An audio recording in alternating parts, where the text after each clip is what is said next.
Good morning. Welcome to Adventures in Coloring with Amy. I am Amy, and we have our very last release of 2025 in the store at Sweet November Stamps. Today, it is The Stockings Were Hung digital collection, and it features 4 adorable little kids finding their full stockings on Christmas morning, as well as a rustic fireplace scene builder Digi to add to your collection.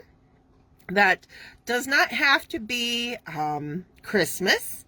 In fact, I used an older digital set to give it the holiday swag to make it more Christmassy. What is it? I think it's the Corner Room Christmas add-on Digi set that the swag comes in. So that's already in the store if you haven't picked that up yet and you want to decorate up your rustic fireplace. Hey, Jackie, welcome, welcome.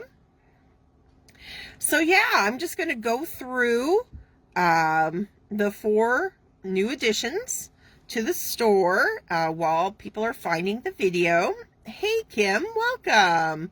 Love the Digi kiddos. Oh, I'm glad. All right, so we have little Charlotte here. And Charlotte is in her nightgown. She has found the cutest little ball of fur left in her stocking by Santa. Little kitten in there. As I mentioned, I decorated up the rustic fireplace with the older Digi set. Good morning, Carol and Maria. Welcome, welcome.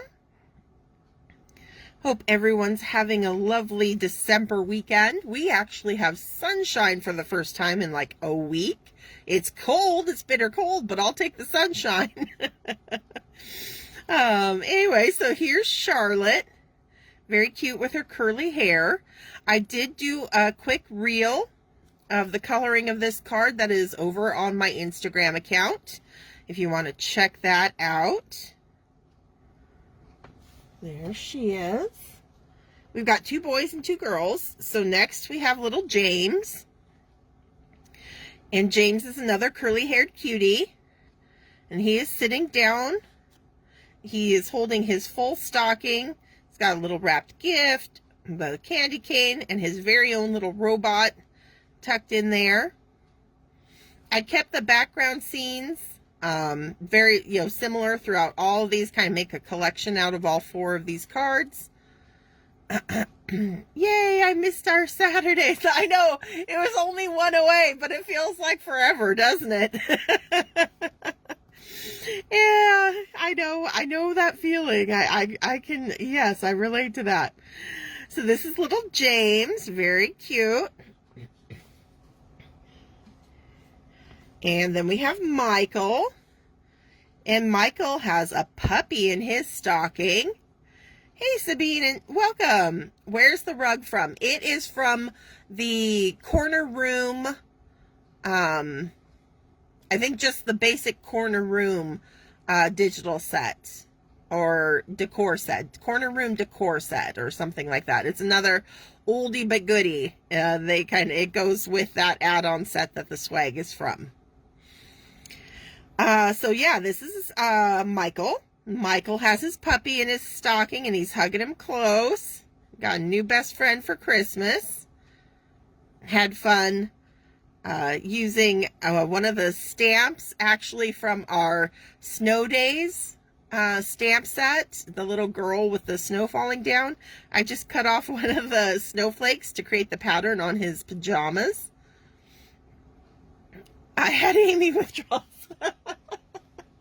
Well, I'm making it up to you this weekend because don't forget, I'm going to be coloring again tomorrow at the same time, 11 a.m. Pacific Standard Time.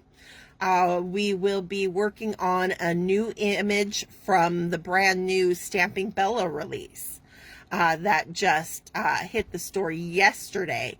So I'm making it up to you. So we're gonna have a two lives this weekend. So you'll have plenty of me. You can't get away from me, I promise. Hey Darcy, so excited to have you here. And finally, we have Allison, who's just the sweetest little girl. She is in her nightgown. She's got her stocking full of goodies, little wrapped gifts, and a candy cane, because she's been a very good girl this year. And when I put up the poll last night asking you guys who you wanted to see colored up today, Allison ran away with it. She was the winner of the poll, so she is who we are going to color up today. Hey, Wendy. And I have a scene ready to go. I did take advantage of her being a digital stamp, and I mirror flipped her, so she's facing the other way in our scene today. Same rustic fireplace, got the swag on there. I did add a little stocking. That's also part of that decor set. We've got our rug back, and I did go ahead and I added a little kitten. I stamped this one just last minute, right before I got on the live. It's from one of our Bountiful Blessings, the lemon one that has all the kittens in it. I just kind of found enough space. Technically, the lines of the rug go through the little ear there, but once we color it up, you won't even notice it.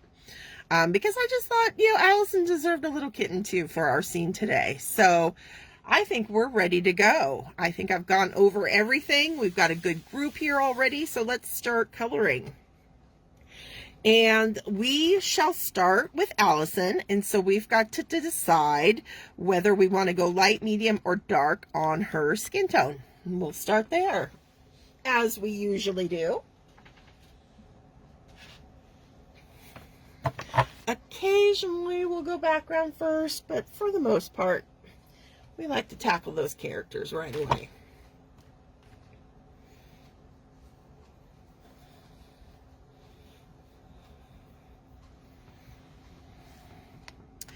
All right, Jackie is in first with light, so we'll go with that. I think we'll do our kind of newer light where I replace the E 000 with the YR 000. And replace the 11 with the 21. All right, so just a little bit different from our usual go-to, but we've done it before. So we're going to start with a YR. This is going to give her overall a little bit peachier look to her skin.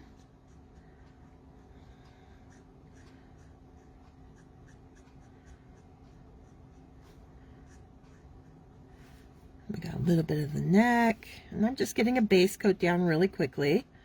Her little hand here, and then her little feet. Not too much skin. She's got that full billowy nightgown on.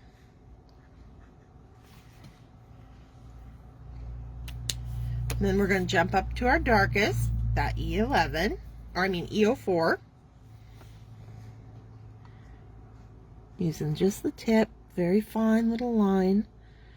I'm going to throw in some shadows behind her bangs there, a little bit under the nose, a little dimple on her smile. And then I'm going to bring this around under the chin and let it kind of taper out as it comes around to the front of her face. A little bit more generous on the neck. Get that pretty heavily shadowed. And we'll do the hand. And under the hemline of her skirt here. Little ankle bone. Toes, just a touch. And I'm just treating our fireplace, even though it's kind of behind her, but it's over here on the right hand side of her. So I'm kind of throwing my light towards her, that side, since we've got that glow from the fireplace right over there.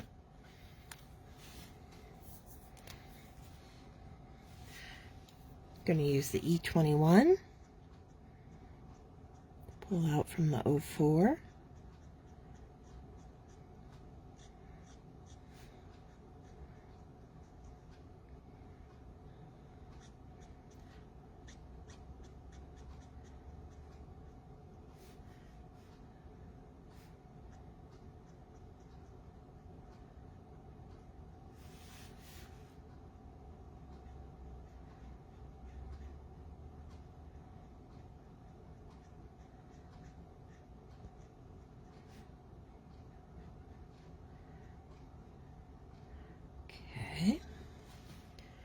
Then we're going to come in with our E00.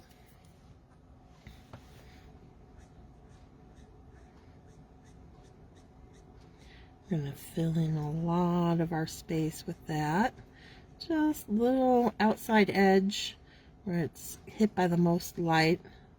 We'll leave it for our YR triple at the very end.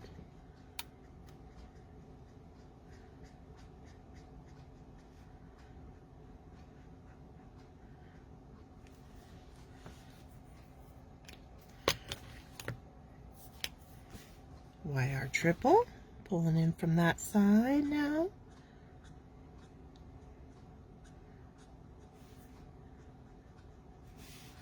So yeah, still keeping a nice light overall effect to this skin tone. We are going to add a little bit of blush to our cheeks using our R00 and R20.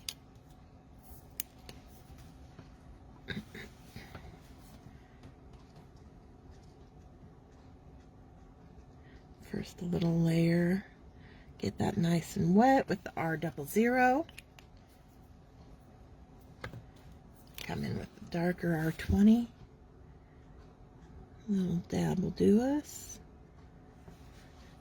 And then back with the YR triple, just to knock that pink back, make it look more natural. There we go. Very cute. Okay, hair color is next. So what color hair do we want to give Allison today?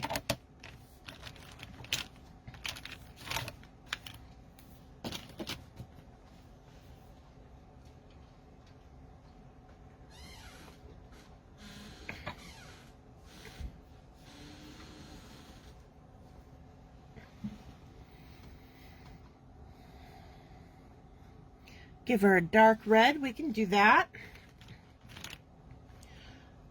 Let's see. Let's start our red hair.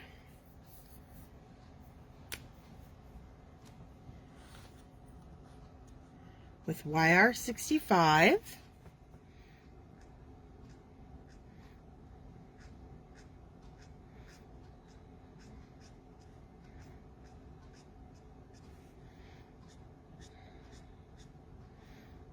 And she's just got kind of this shoulder length straight hair, pretty straightforward for coloring, not too many twists and turns that we got to deal with, making it kind of one of the easier heads of hair you might run into.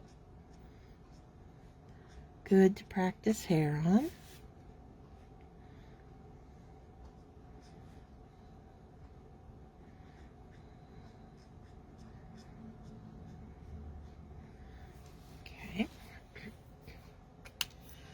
Now I'm going to go over to my earth tones. Let's bring in some E.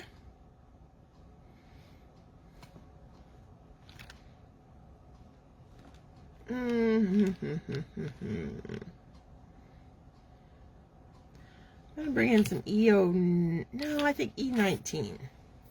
I'll go E19.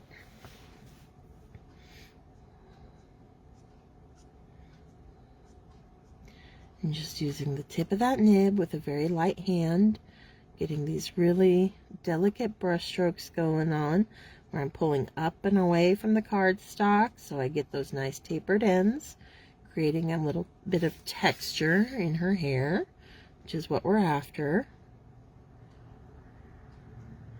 You don't want the hair to look smooth like the skin.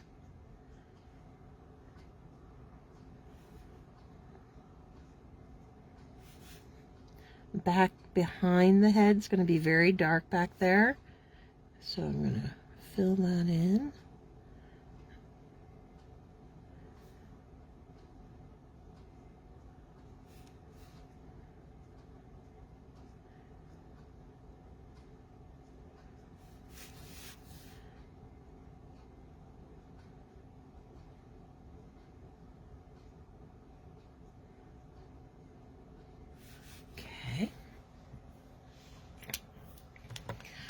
And I'm going to come in with some E29 now for a nice dark contrast color.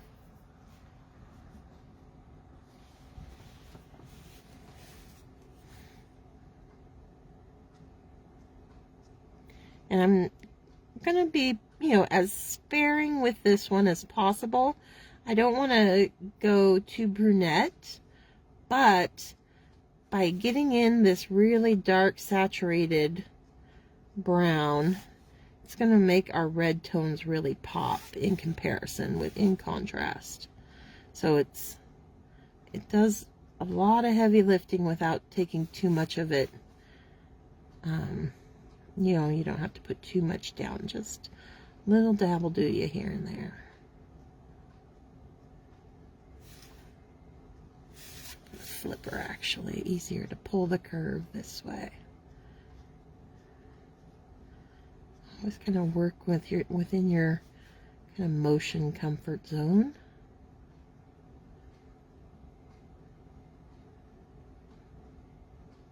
Again, nice and dark back there. Okay. I'm going to come back with that 19 now.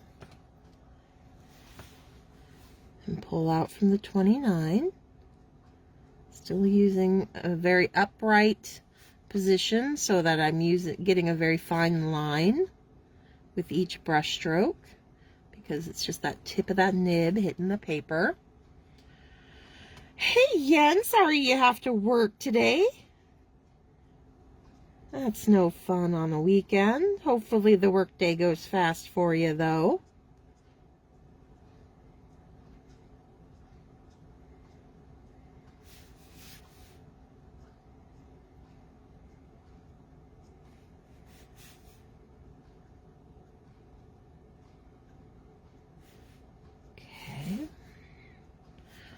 Now I think I'm going to bring a little bit of E07 into the mix.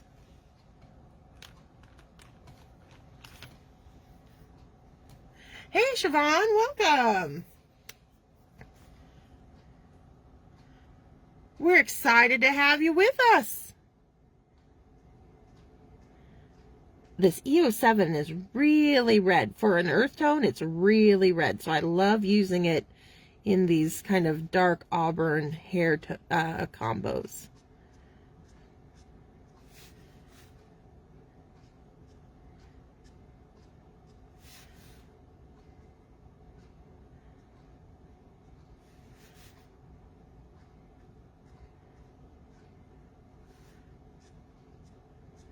A bit more generous on the back side of the head there.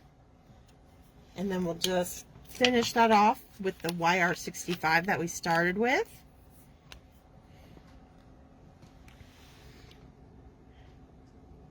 And I don't even know if I'm going to worry about filling in.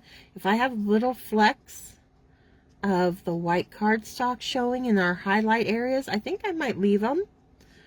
I mean, it's going to be really subtle, but it is going to create a higher contrast. By leaving little flecks of shine, it's going to make it look like her hair is very shiny, freshly washed and clean. She's got that shampoo commercial hair, as I like to call it, with the ridiculous highlights. Why not?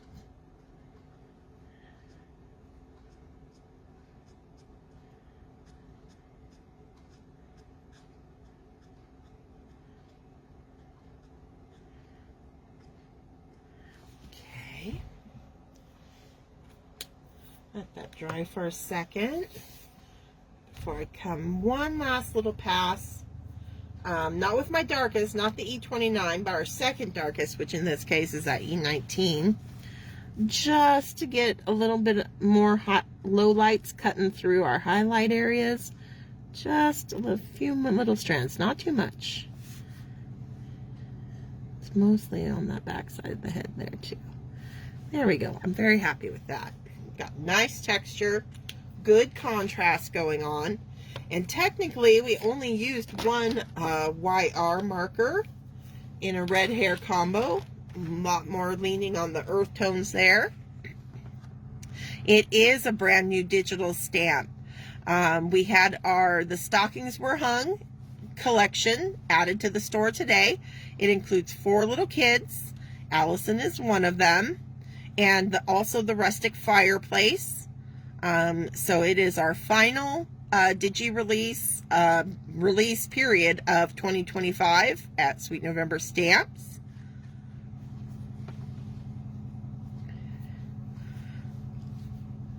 Well, once you download them on your computer, as long as you've got, any kind of program, I use Microsoft Word, but there's a lot of different programs. You pull your digital stamps into the program and you kind of set up your scene and then print them out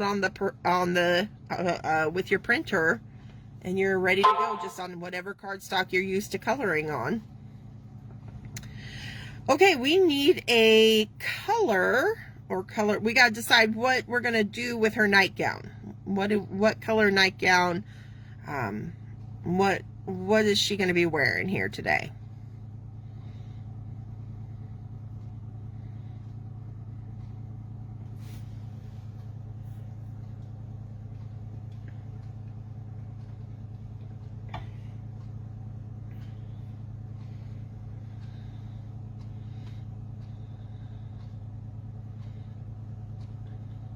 Okay, so we want to add a pattern. We can do that. So we want to do just a white base for our patterning.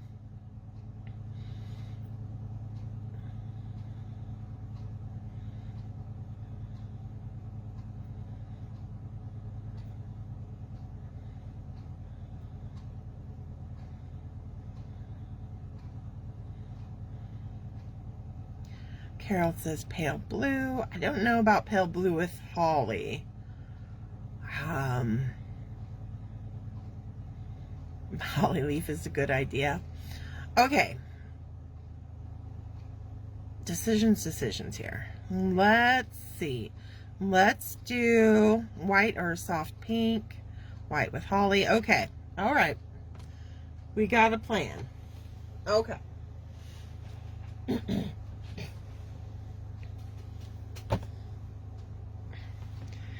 We will do our white base first, and I am going to start by shading it with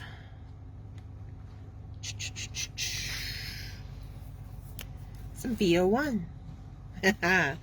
Crazy, you say? Not so crazy. It's kind of like when we're shading yellows, where since we're going to have kind of a creamy off-white, adding in some V at first to kind of create the shadowed areas in our off-white gown is going to be really effective.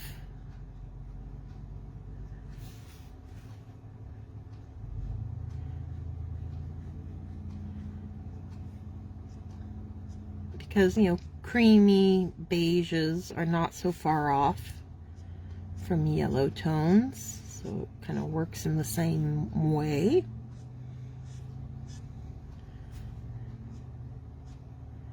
I'm just gonna basically highlight anywhere where I want a pleat or a fold to be kind of falling, anywhere where like our stocking is dropping a shadow against that gown. Just going to put in a little bit of this VO1.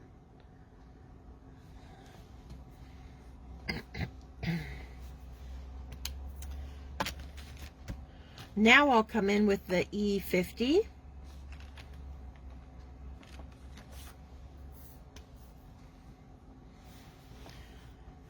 We're going to go right over top that VO1.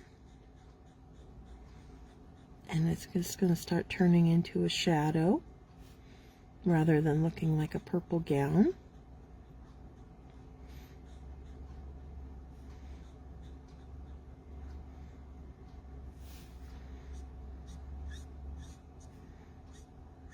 Like I said, right over top, really saturate over it and get that creamy base happening.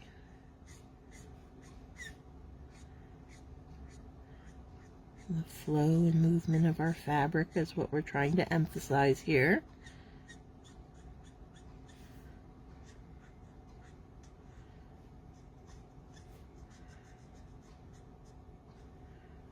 Okay.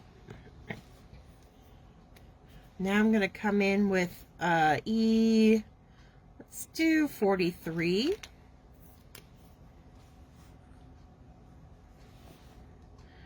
Just a little goes a long way. This is kind of like our E29 in the hair. If I use too much of this, it'll go really taupe, which is not really what I'm after. Going more for that creamy off-white, but we need the contrast. So, again, little goes a long way in helping us build up.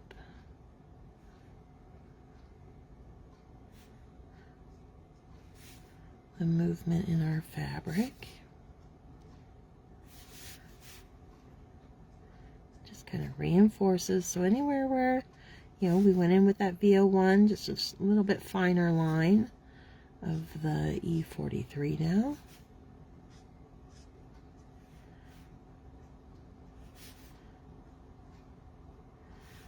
Okay. I'll bring in some E41.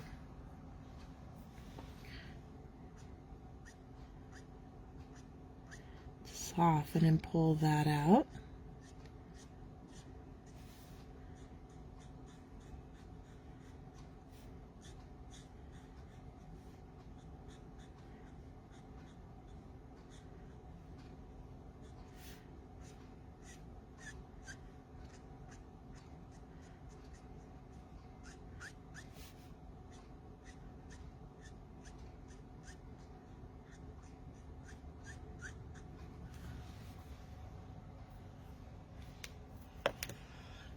A little bit of E40.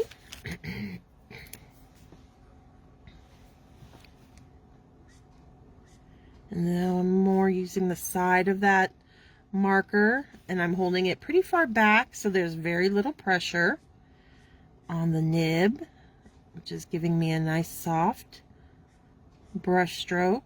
So the ink's going on very light. And I'm leaving plenty of that white cardstock showing, because that's how we're going to read more of an off-white than a taupe. So we got to have those highlights, those nice bright white highlights. One last pass of the E50. Again, not filling it in completely. If I do that, we'll go a lot darker than I want it to land.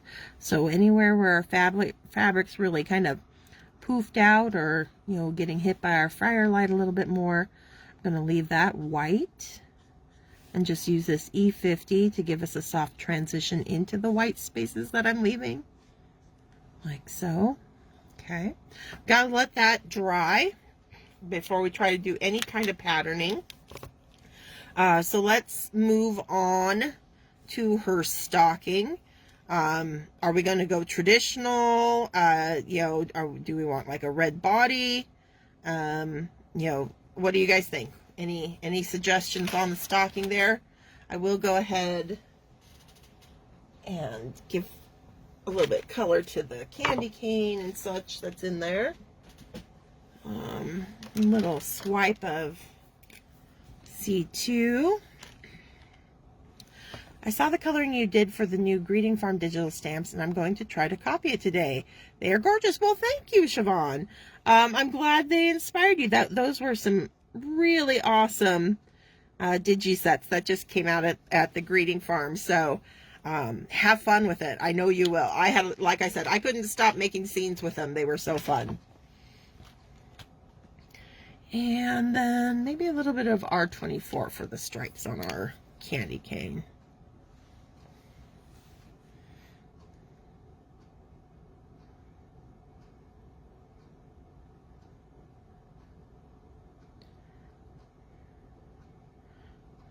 Let's see.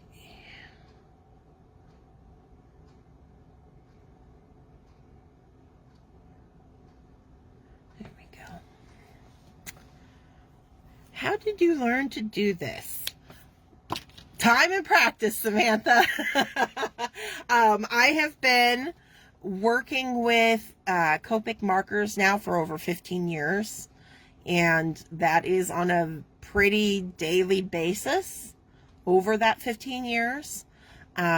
So when you're seeing me color here, there is, thousands of hours behind every brush stroke that I put down. And so there's just a familiarity with the tools, the markers in this instance.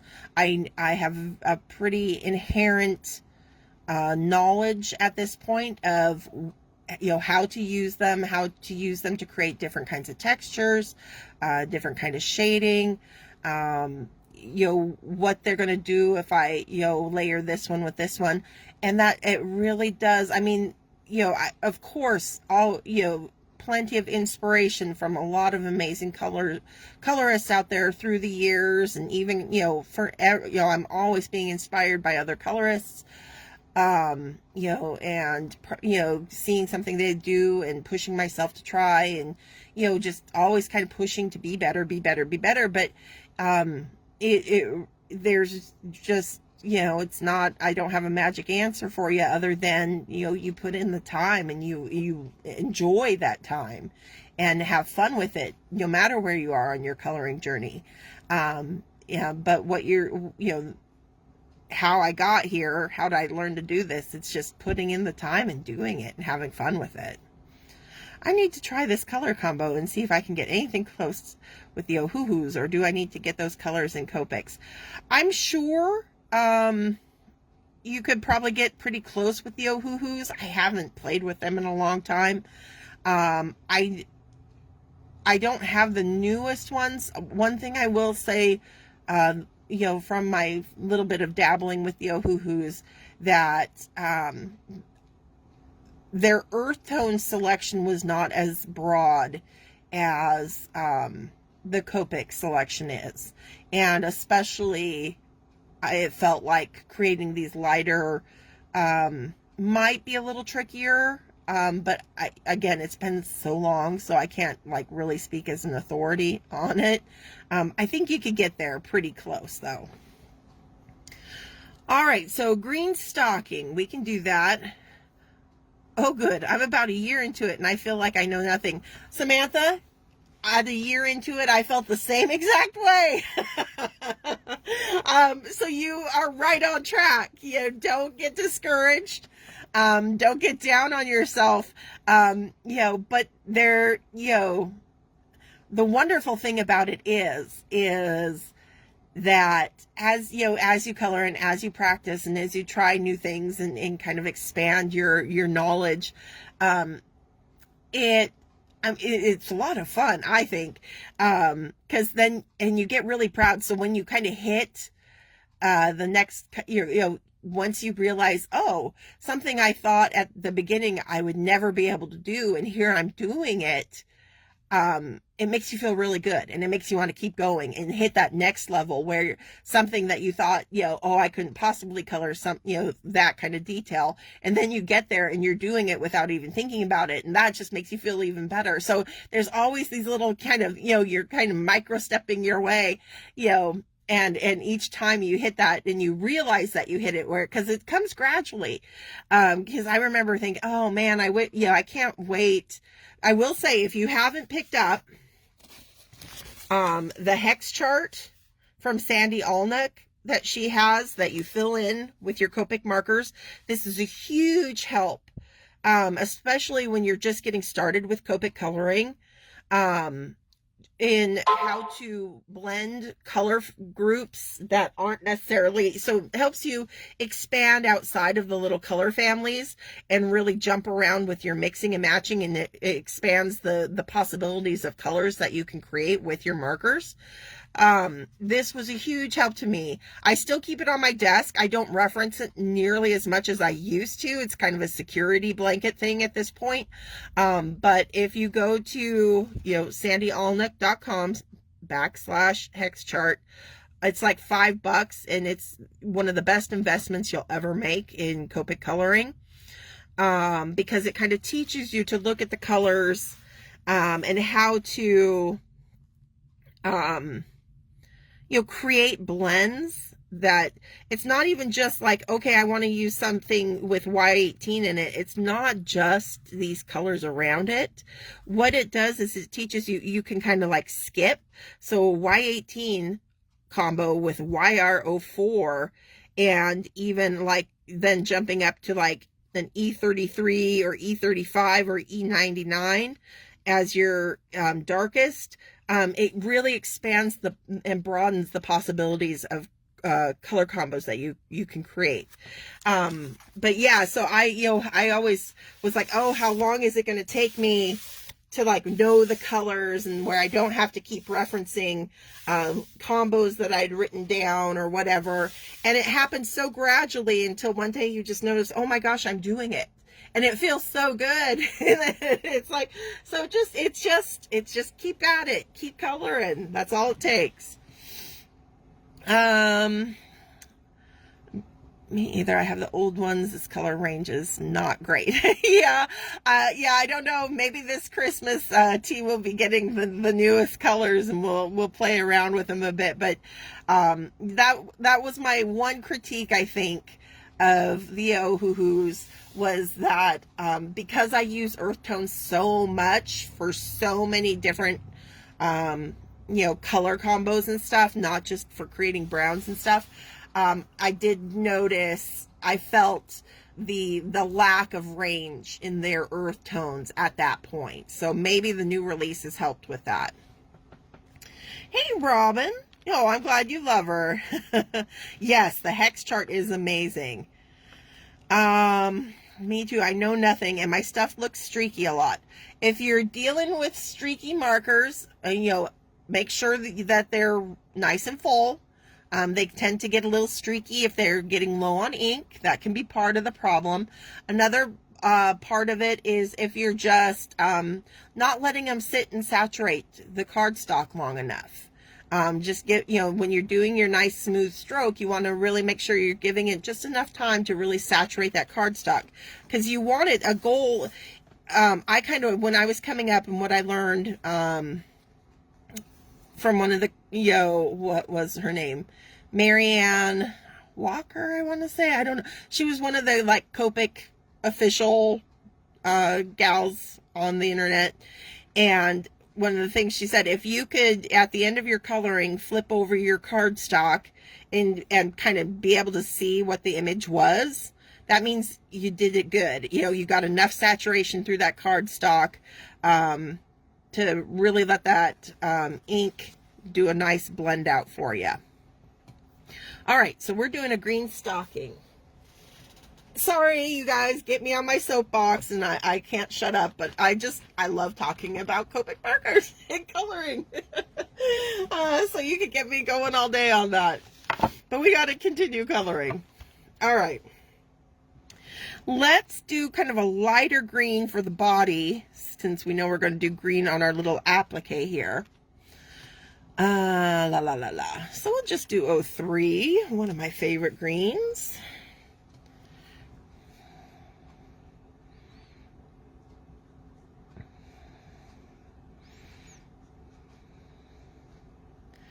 Are we thinking red or white on the heel and toe and cuff of our stocking?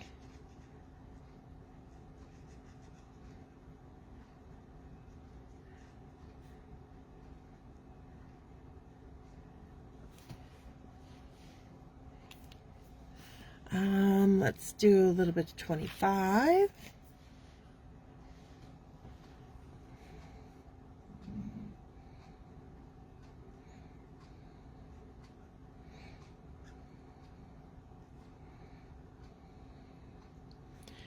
Just laying my darker colors down. You know, our light source is that fireplace.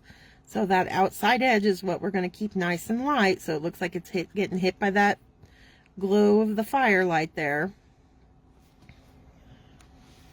I've learned so much watching your videos and watching other colors. There are so many little tips to pick up on.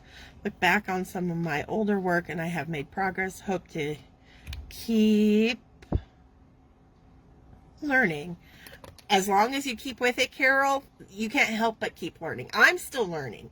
I'm still growing. You know, I never want to reach a place where I kind of plateau and feel like, I'm good. I don't need to learn anything else.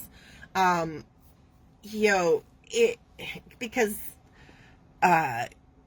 that's, you know, life is about always learning and growing. So of course my hobbies are going to be the same. It would get boring if I just got to a certain point and I was like, yeah, I know everything I need to know. So as long as you just keep with it, keep pushing yourself, be a little adventurous, try the things that kind of scare you. That's what keeps it interesting. It's what keeps it fun. And it's what keeps your skills growing. All right, so we need a little bit of contrast on here. Let's do, I might do a little tip to tip. I think G99 on its own is a little darker than I want to go. But I will, so I'll pick up a little bit of the 99 using the 94.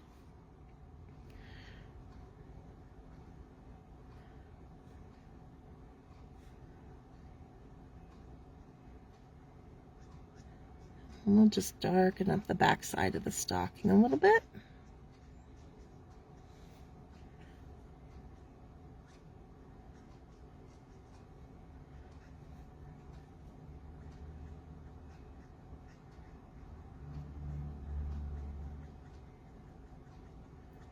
There we go.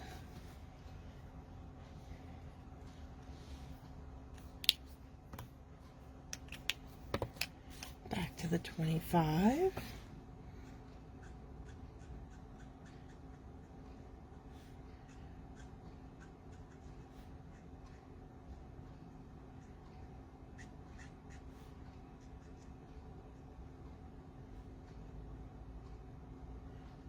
And then the 03 that we started that combo with. And this is where you can see I'm really letting that marker continue to sit on the cardstock as I smooth out the blend between the two shades of green here. There we go.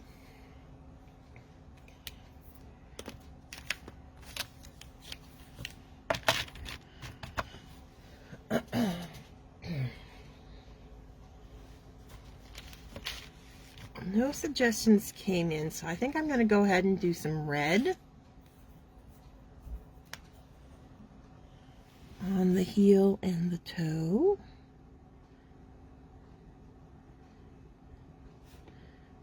And I like the R20s. I use a lot here at Christmas.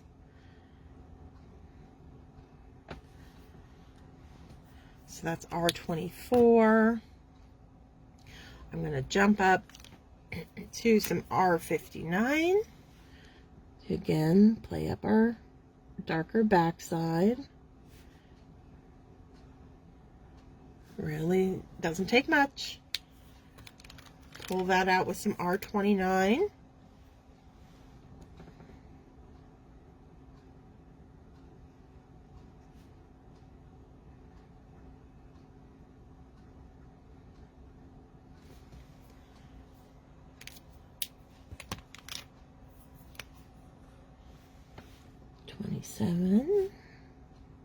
And then back to the 24.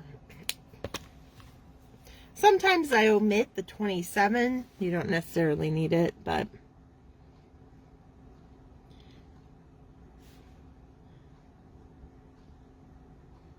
there we go.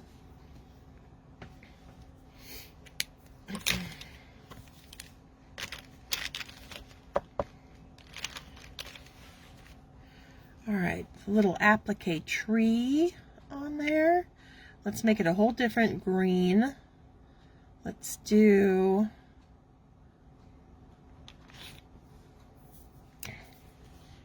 G14.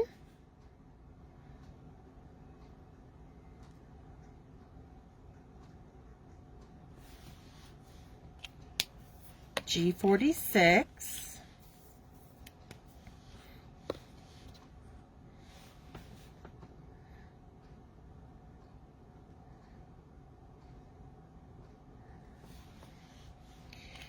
And then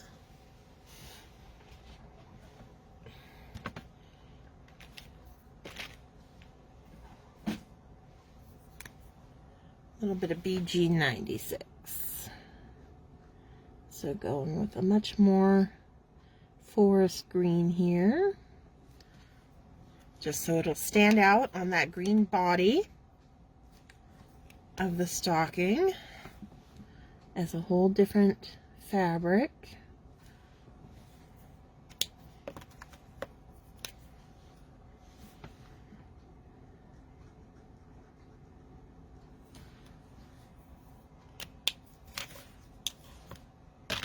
All right, the little button on top, I'm going to hit with the Y02.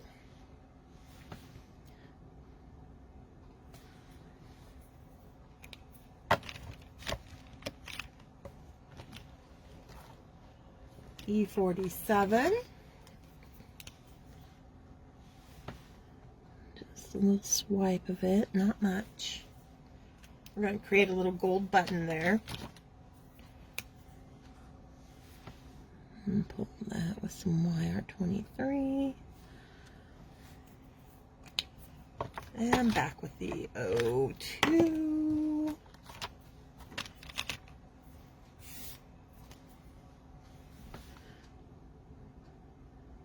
Shiny little gold button for the topper on our tree there. A little bit of, I just need a dark brown. Let's do 47. It was right there for the little trunk on the tree. There we go. And then I think the cuff, I'm going to come in with some C3. We're going to do kind of a whiter cuff than like her off-white gown there. So a little bit of C3. Let's do some C1.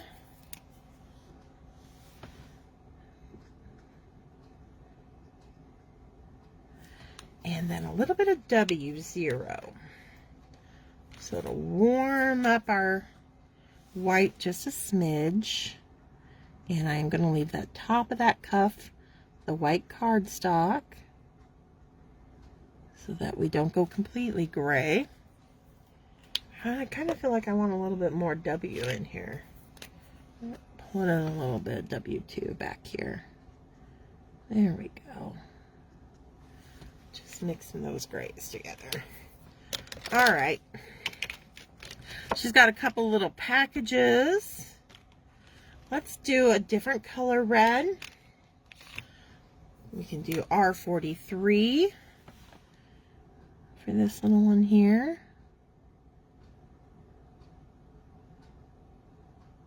And R46. They're pretty. They're much, I think they have a bluer base than like the R20s. A little bit more cherry red. But it'll help make it, you know, look like a different, we don't want all the same reds going on in here.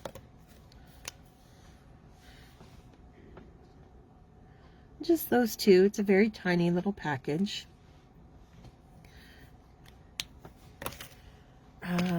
Our other little package,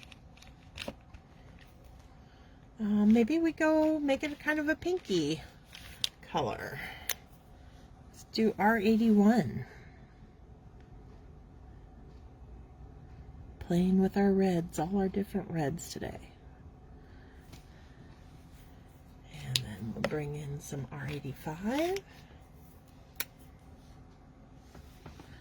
On this back side back here that's not facing the fire, we're going to fill that in with the 85.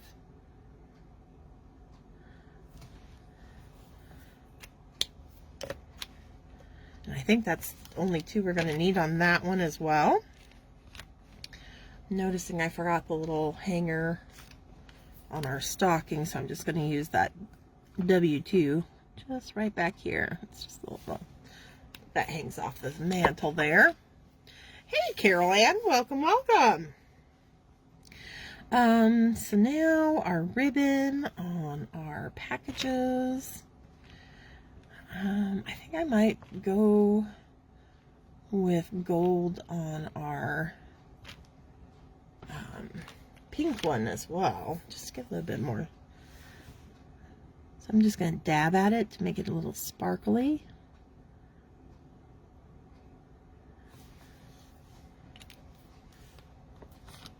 Very light little dab with the E47. Barely touching that paper.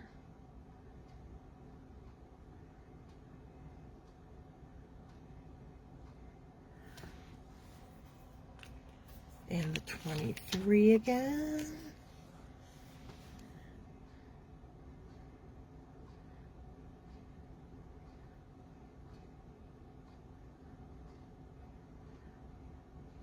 There we go. So we got a little sparkly gold ribbon on the pink package. And on our red one, we'll just give it a little swipe of green. Call that good. Here we go. YG23. Okay, that looks good. Okay, so now we can start adding the print to her nightgown. And we wanted holly. So we'll pick out, here we go, we'll use that R46 for our little holly berries. And then G.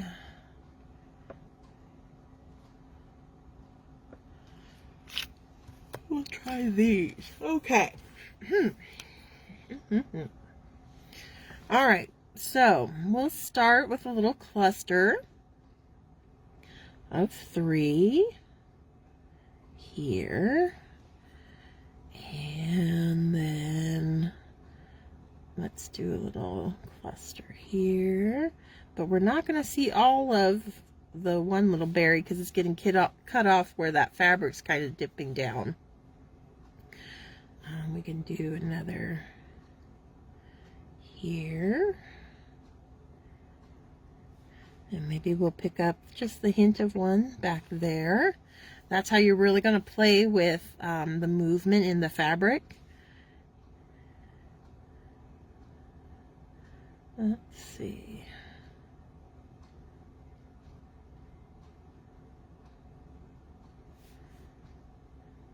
Let's do another one where we see just 2 of them there.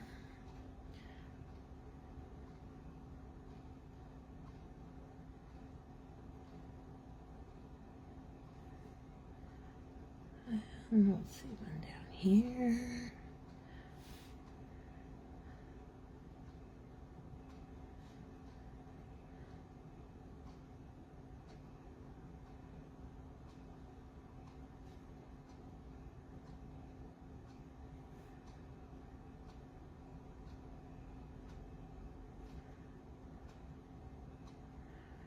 We'll start there. We'll probably add in some more, but I want to leave enough room to start getting in the little leaves, the holly leaves. So I'm going to use YG05. And we're just going to kind of do a little V and another V on top of it. And then straight out the top.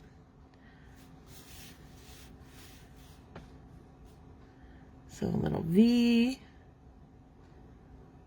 another little V, and then straight out the top. And you just keep repeating that pattern. V. Now this one's going to get cut off, so we're only seeing a little bit there. And then we'll continue here. V. Another V. Straight out.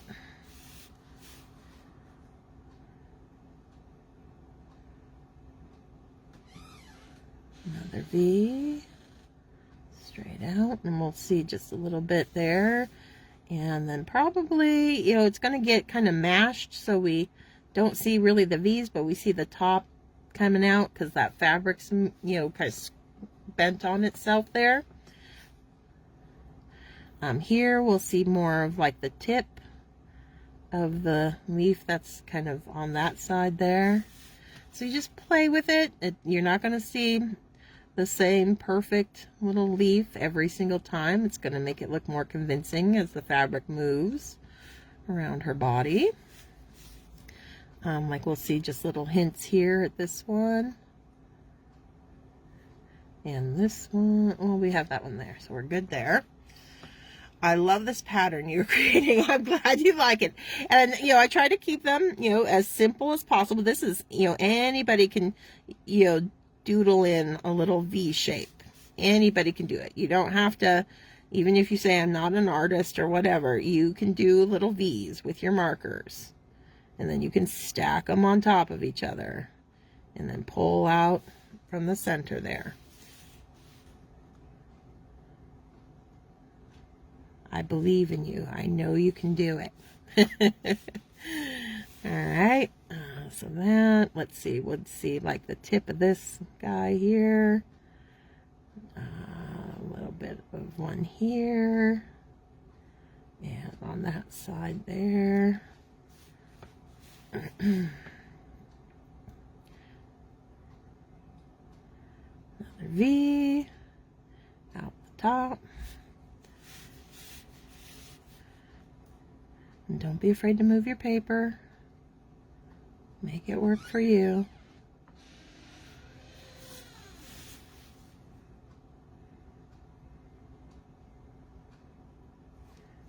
Okay, let's see. A little tip there.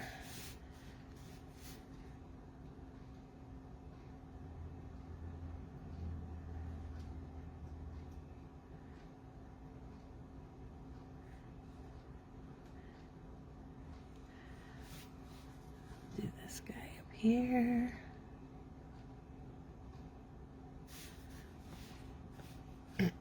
Such a clever way to create holly. I'm glad you're taking it in. Hopefully you'll try it. Give it a go.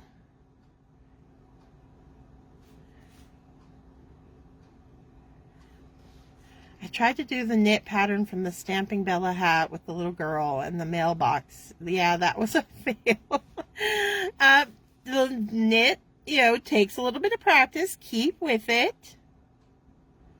You know, the finer hand, you know, the lighter touch you can have, the better. But, you know, don't give up on it. Don't, you know, you will do it. You can get there, but it takes practice. It takes time.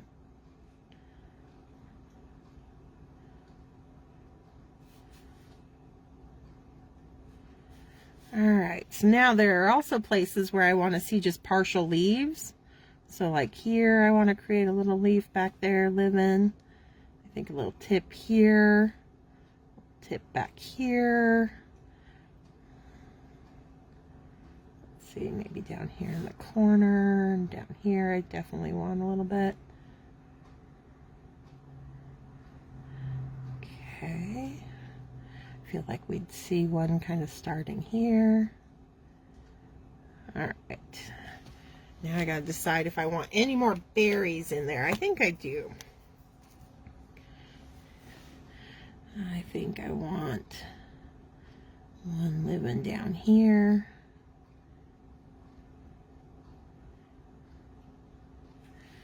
And I feel like I need something kind of in here. Making it a little wonky because there's still that curve in the fabric there. So I don't want it perfectly round. I want a little bit of the one here and here. And I need a little red over here too, I think.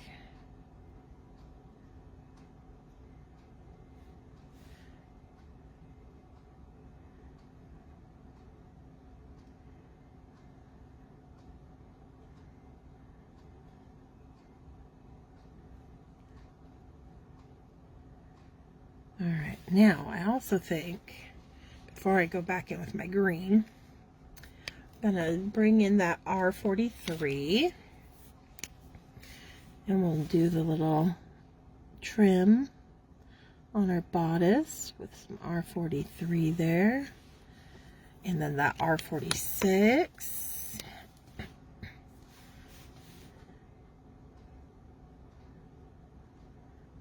On the back side there. Okay.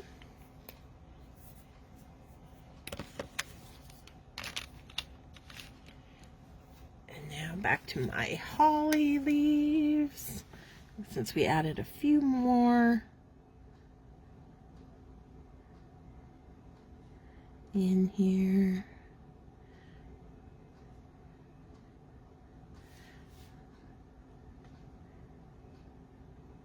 Let's see.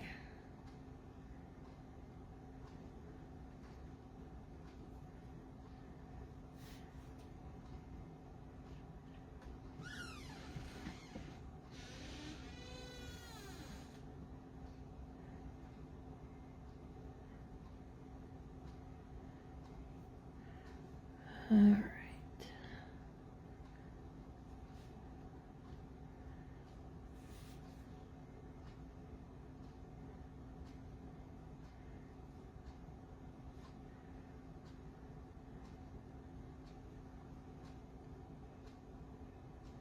Okay.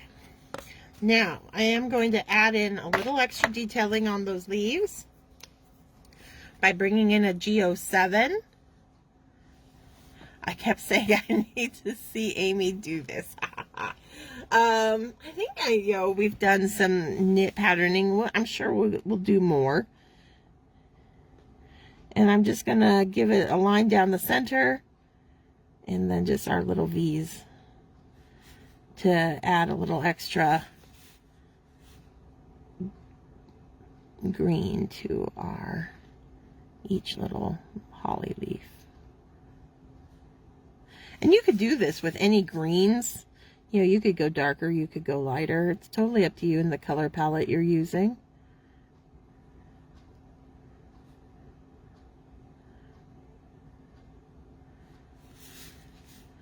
Just the tip of the nib, very light, quick little brush strokes.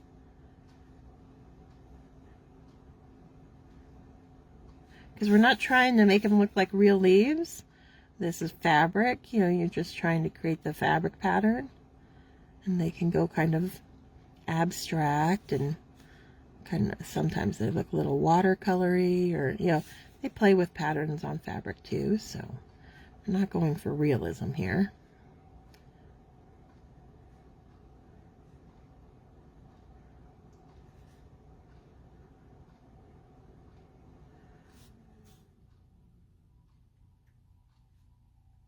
Just kind of quickly flying through it.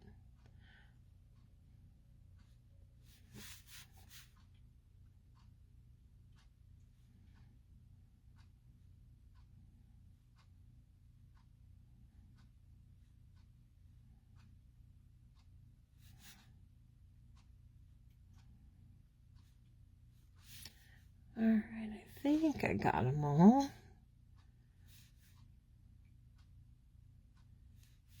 That looks pretty good. I like that little extra green, what that brings into it there.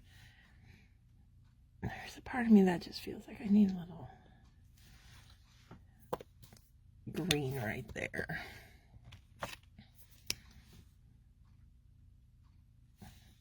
Okay, that's better. That's better. Looks very cute. I also think I want to, just can't stop myself from messing with I'm going to use a gold gel pen from Pear Blossom Press for the little buttons here.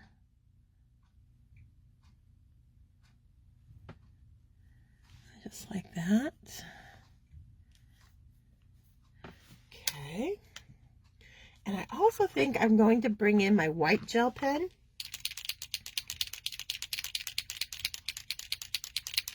And do just kind of a little white polka dot on the cream. I think that'll make it a little bit more playful for a little girl.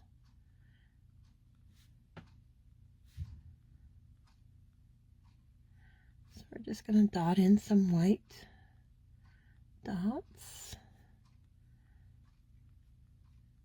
This is where you kind of take advantage of that, creating that creamy off-white base. Gives you just enough contrast that when you dot in, you know, with your white gel pen, you can see the patterning against that kind of shaded off-white color.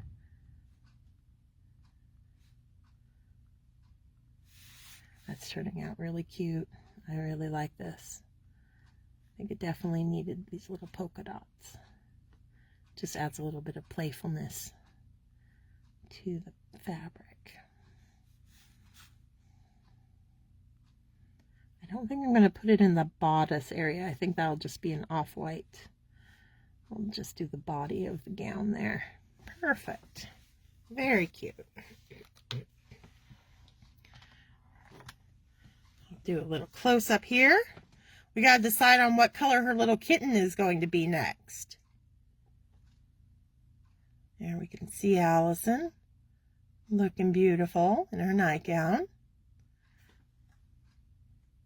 It does look warm and cozy. I agree.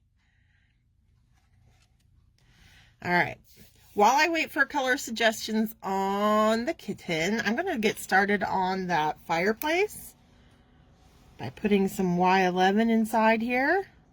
Start creating our glow.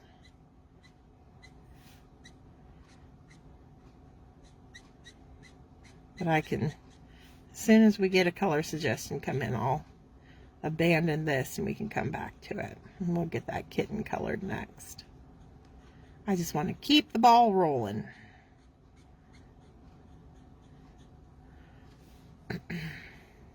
A little black and white tuxedo. I love it.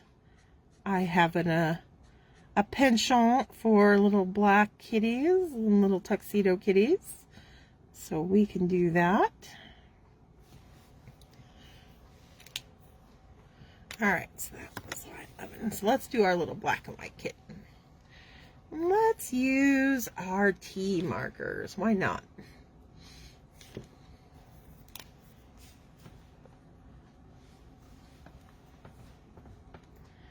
So my little T2, and then his little chest here, which will be our white part of our tuxedo.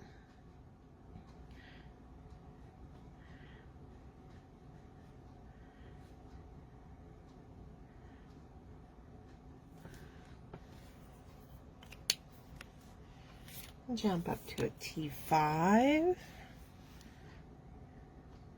Start getting in where our darker colors, or darker blacks are going to be.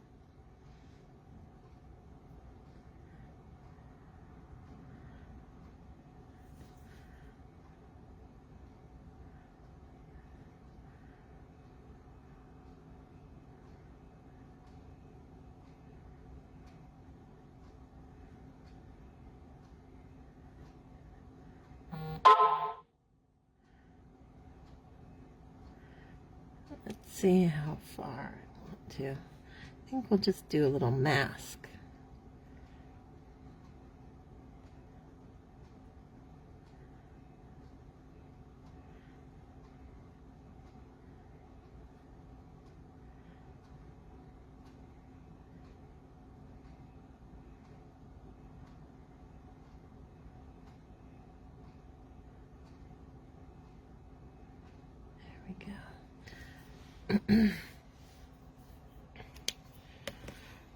That was T5. Let's do a little bit darker with like a 7.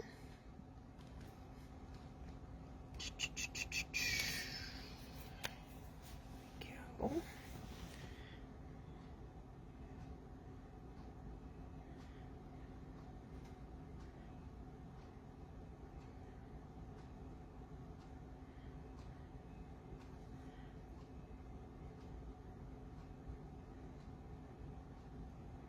He's pretty small, so I'm gonna try to keep my number of Copics to a minimum here, so I don't lose any contrast that I can get, especially when you're coloring with blacks. It can be easy to go pretty flat if you're not careful.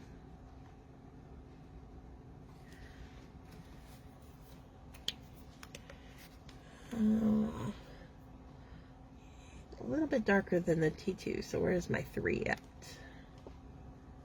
Actually, maybe I'll bring in, let's do some W on the white part. There we go.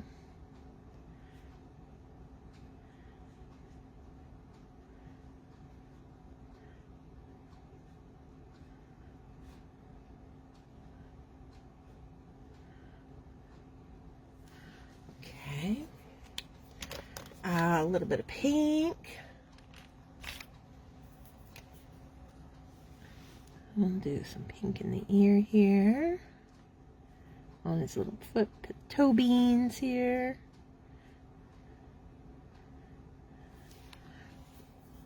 I might even give him, why not? Just a little bit of pink on those cheeks too. There we go. I'm gonna do a little bit of EO4 in the ears just to deepen that pink. And on that little pad there. Okay. Perfect. That's all I'm going to do. He's nice and small. We don't want to go crazy and blend him out too much.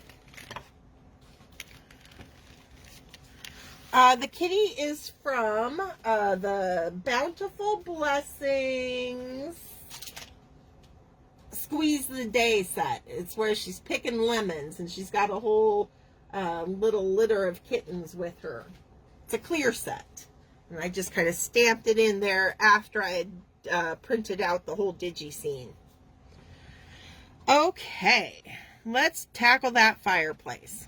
I'm going to do the inside here. I'm going to continue this. While I'm doing that, I need you guys to decide, you know, kind of what color stonework do we want on our fireplace.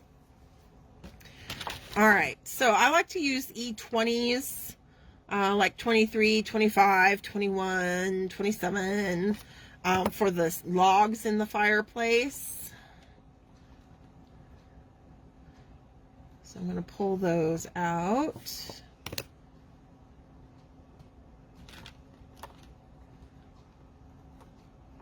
Oh, let's see. I keep yawning. I don't know why. I got a good night's sleep last night. Though I did have Tuck trying to wake me up super early, so maybe that was it. All right.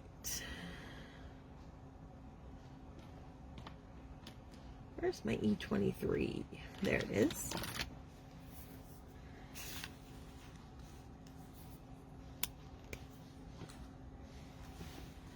So we're just going to start getting some color down on our burning logs.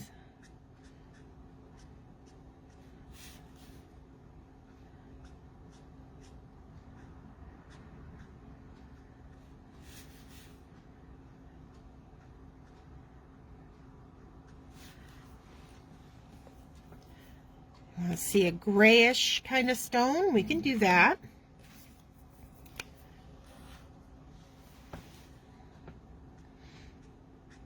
A little bit darker at the base of each log. Give it some wood grain texture pulling through.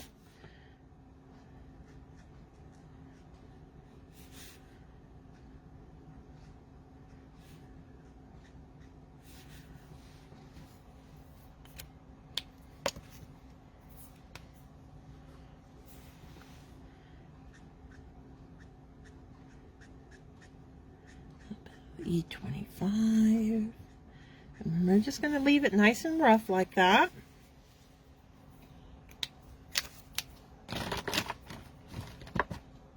Okay. I want my E37 out next.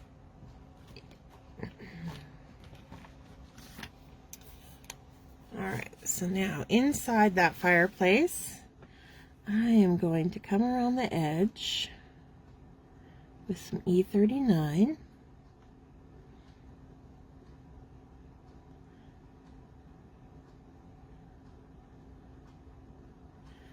And this is going to help kind of recess back into the inside of that fireplace while still creating a warm glow. and kind of let it taper out down there.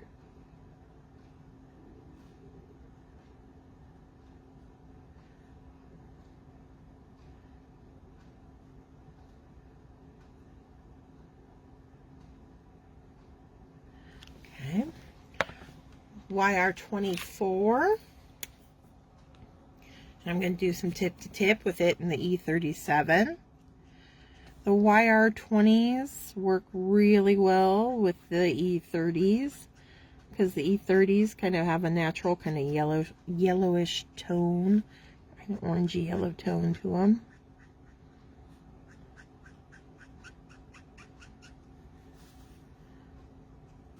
I'm just going to use that to pull out a little further.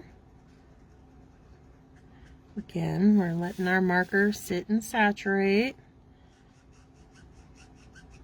Giving it plenty of time to really get into that cardstock.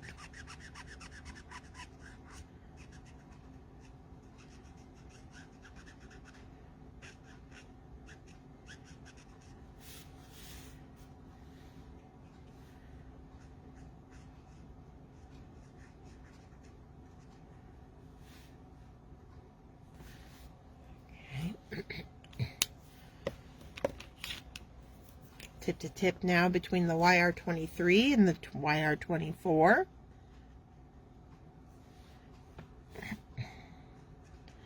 The greenish tint was actually E80, like E84, E81 is what gave the stone on that fireplace a more green tone. It's funny how you really notice it when you use it in that way, because I keep, I'll always say I like, the E80s have a very green tone, but it's in instances like that that you really see it at play.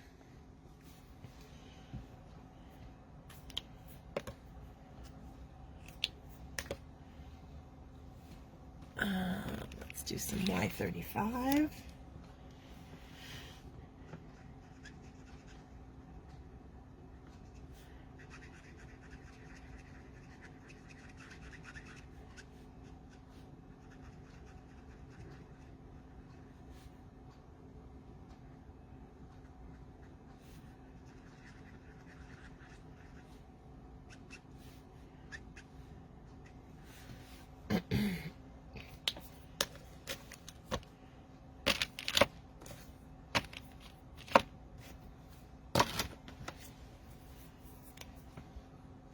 Back to that Y11.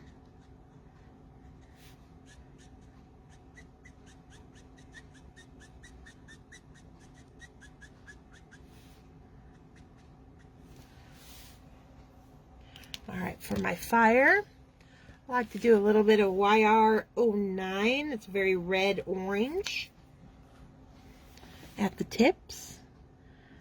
Because in a fire, if you watch a fire, the hottest part where it's burning is actually very white, and and it expands out to the darker reds and oranges as you move away from the actual burning area. So it's those tips of the flames that are darker, and it gets lighter as it goes into the area where it's actually actively burning.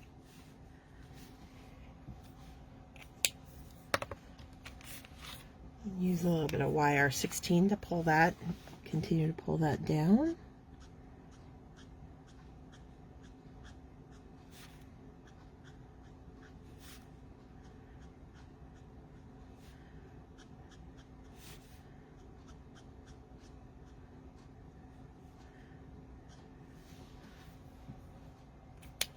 Maybe some Y17.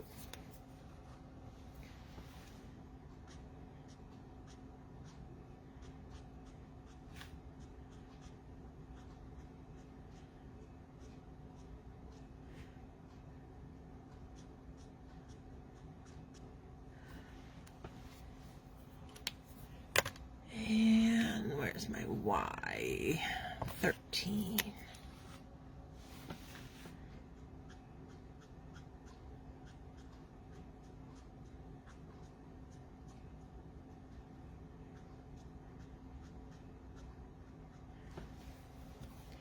And then back to the 11, but I am going to leave little flecks of the white again.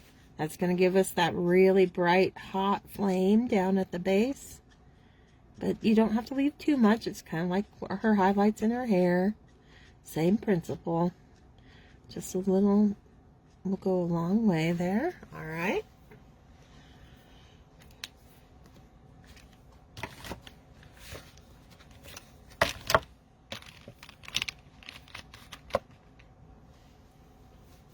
All right, so our gray stone,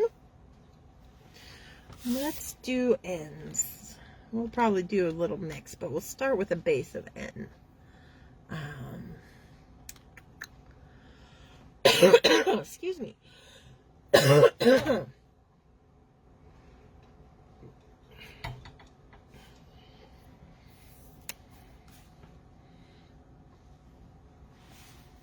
And I'm just going to do a quick all over base using the side of that nib to get a lot of color down. Excuse me. All at once.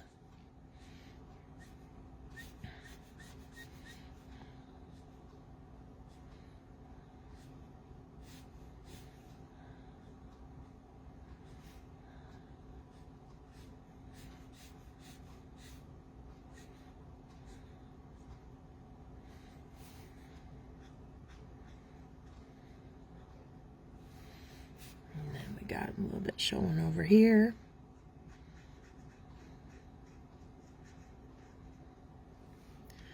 And back here. Working around her hair. And that garland on this side.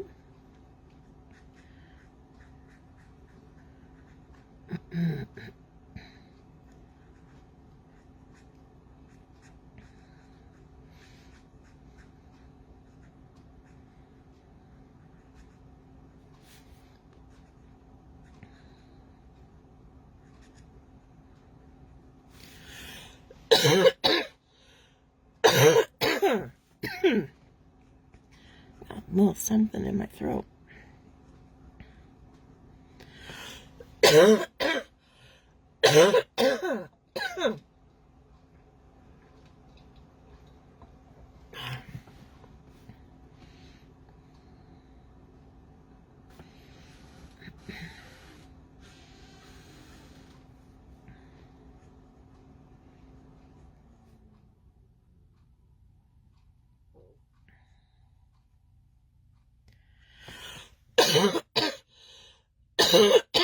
Sorry, you guys.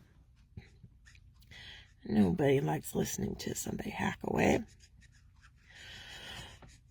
All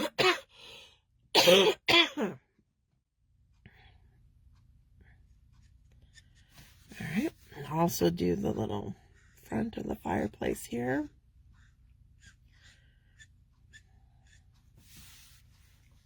Before I forget, I'm also going to bring in some W4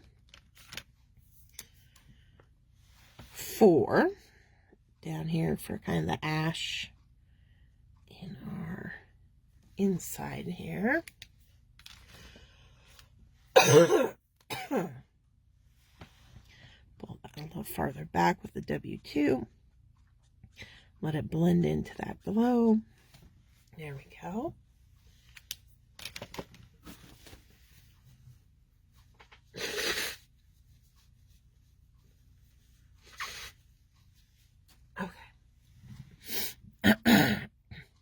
All right, let's start building up our stonework here. And I think we'll continue with the W's.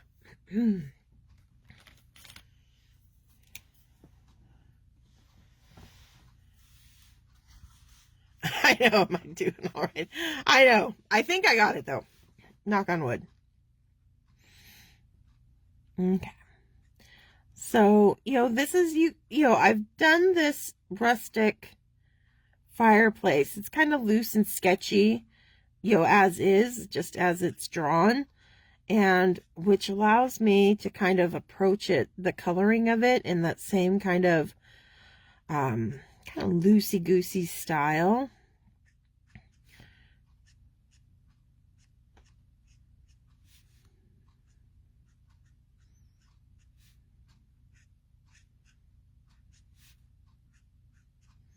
So you can see I'm pretty quickly just throwing color on our bricks. Now why I'm putting my shading high on our bricks is because that's my light source here. So it's beneath these bricks, these particular bricks. So my shadows, my shading is going to be on the upper side of each little stone.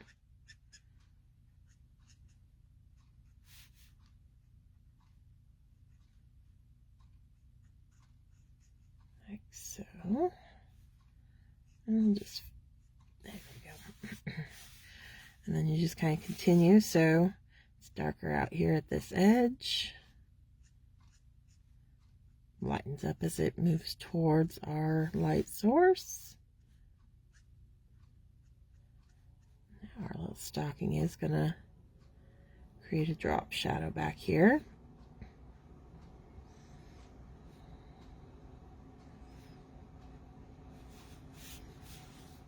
Same on these. So you're always just kind of pulling towards that light source. That's what's going to really emphasize the fire as a light source as well. It's by allowing all of our colors around it to lighten up as they get closer to that inside of that fireplace.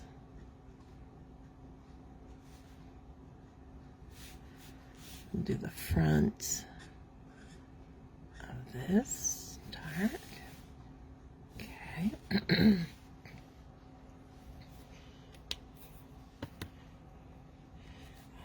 We're going to use our Y11 on the top part of that hearth there to give it the glow. And you can even add that glow around the edge.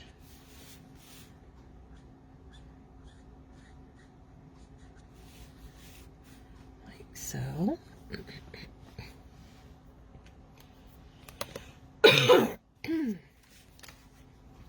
Alright, so we've used an N3, a W5. Let's bring in a T4.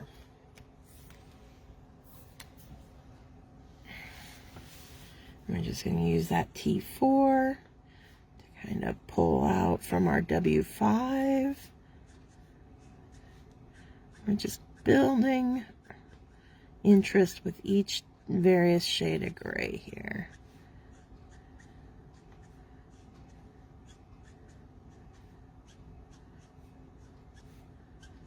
And again, you can see I'm not, being very precise with it. I'm just doing kind of quick dashes of color.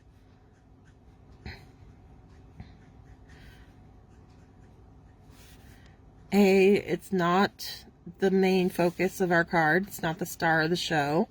So we don't have to make it painstakingly perfect. But also we want it to look kind of like that rough kind of river rock kind of look. Okay, so now I think we'll come back in. Actually, no, I think I'm gonna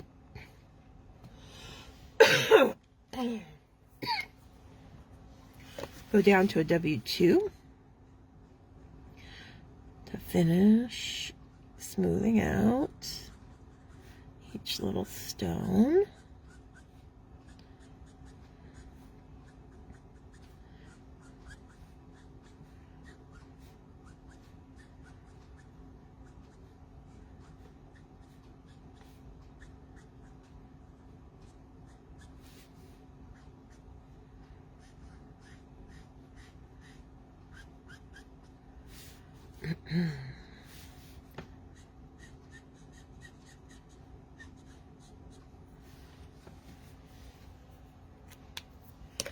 And I think I want to bring in a little bit of E42.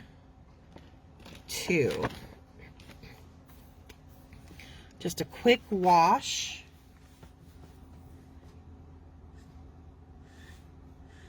Right over all that gray is going to warm it up a little bit.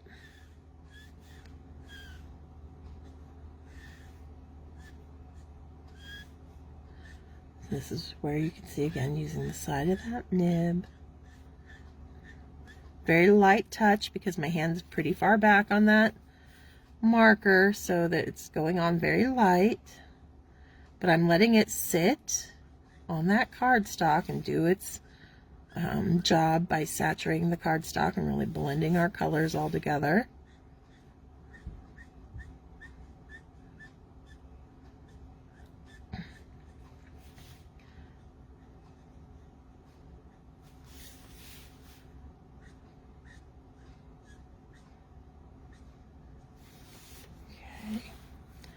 There we go. I like that. And it'll lighten up a little bit as the ink dries. So glad you colored the fireplace for us. I was getting all hung up on it when I first saw the image. And it's really, it's actually very easy. It's like you do not have to be very precious with it. You can, you know, really the rougher the better with the brush strokes. All right. So now let's decide, before we finish that off, what kind of, do we want to go like dark wood or light wood for the floor that we're going to put in? Because whatever we do our floor, I'm going to match the wood of our floor with our wood on our mantle here. So that's why we got to make a decision here. I want to sit in front of that fireplace. Me too. It looks very cozy and inviting.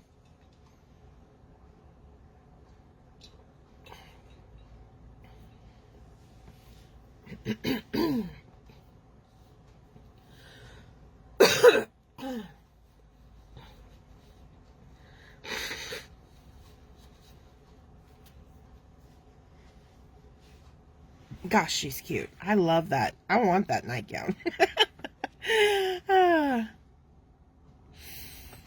All right.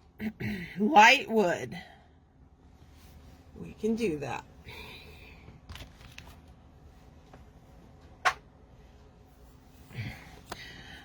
There are no wrong answers, but that's the first one that came in, so we're going to go with it. Got my ruler out here. And I'm going to do some E41.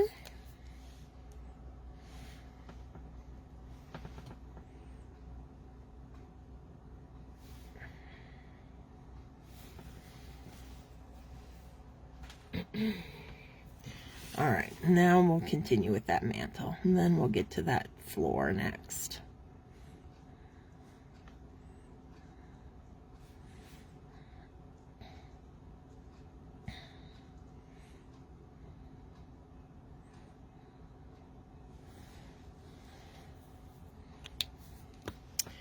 A little bit of E44.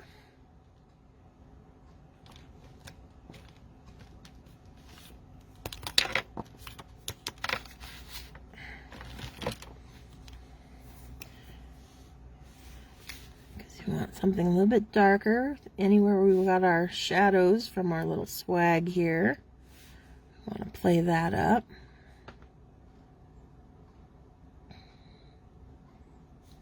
It in some darker brown. Okay. Pull that with some E43. And start getting some little wood grain in here. Just quick pulls.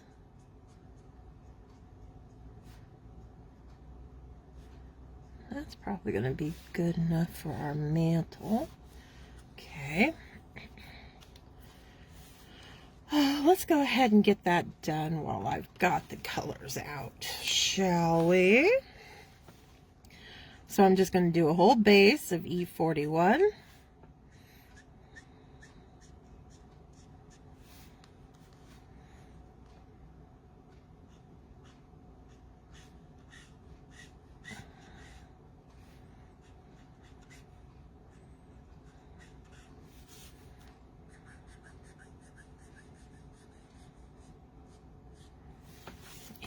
see the floor down here as well. Just getting that base coat down. Quick, quick, quick.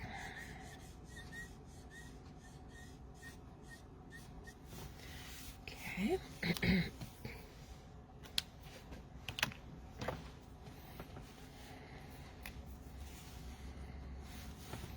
A little shadow where it meets the wall. Shadow underneath the base here. There, I'm going to play that up a little bit. Don't really see that side. Our little rug. It's going to have a little drop shadow underneath this side.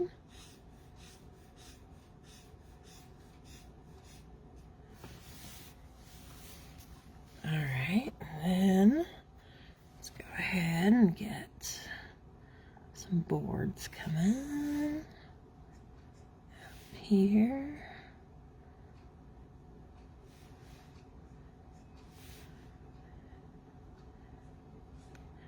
You always want to pull kind of at a diagonal to create that perspective. For the boards getting larger as they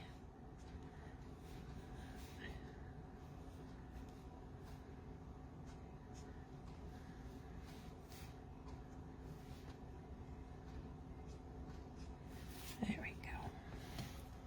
And it's not perfect, I just eyeballed it, but it doesn't matter. A lot of it also is going to get cut off when I trim it down, so I don't tend to stress those kind of things too much.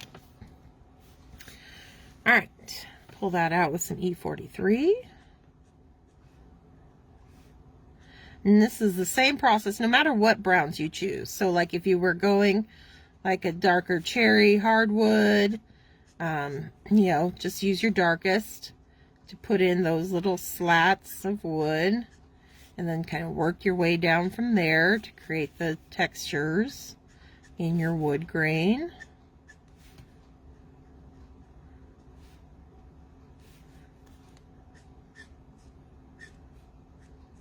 I'm also going to use this one to create that wood grain by just quickly doing these quick little pulls and, you know, playing with the pressure always when you're doing wood grain so that you have some lines that are a little thicker here, a little thinner there. It's going to make it look more organic and convincing.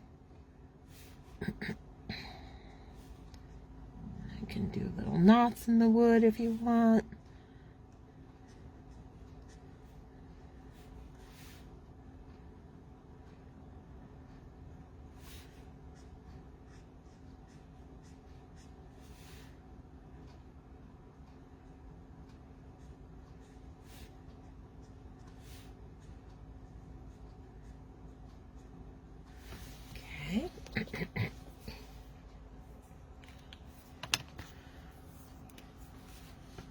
E42, just again pulling out our shadow beneath our rug a little further, playing up our wood grain.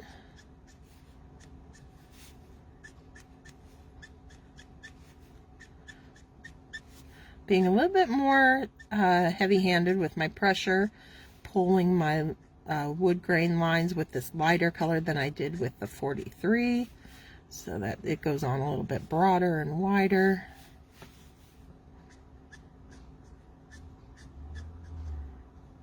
There we go. I'm realizing I forgot a little bit of her gown there, so I think we'd get away with that with the E42 there. Okay, so we've got kind of a light blonde floor all taken care of. Let's get back to that garland.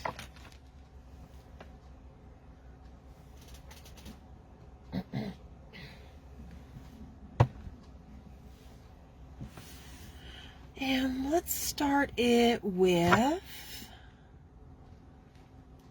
let's see. Let's do some G24.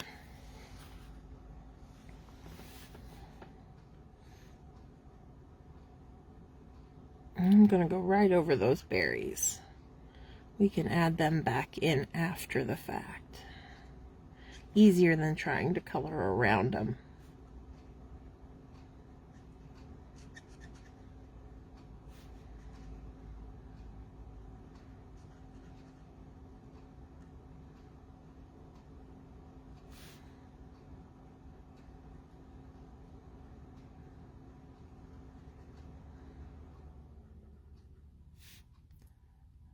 There's that little bit back here. Okay. A red rug, we can do that. That'll look very Christmas cozy. All right, so now my G46, we're gonna start building some texture into our garland. Kind of, I mean, not necessarily like V per se, like we did on her, but I am kind of always pulling. So, you know, I've got this, you know, that I'm kind of pulling from the center of this strand of garland, kind of out, kind of flaying out with my brush strokes, which does create kind of a little V pattern in its own way. But we're always, because now we're kind of like hair, where we're trying, now we want texture. We want to see those little pine needles playing in there. Okay.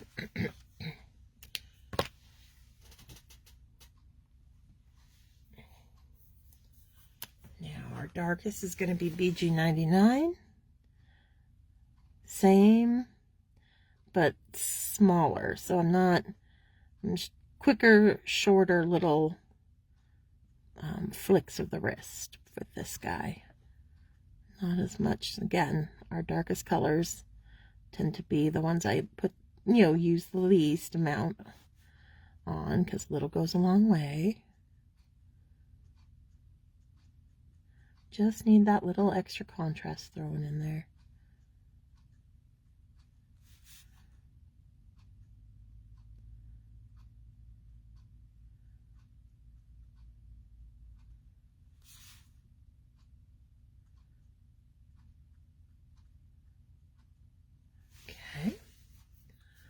That looks really good. I don't even think I'm going to go back in with any colors because I like the texture just as it is.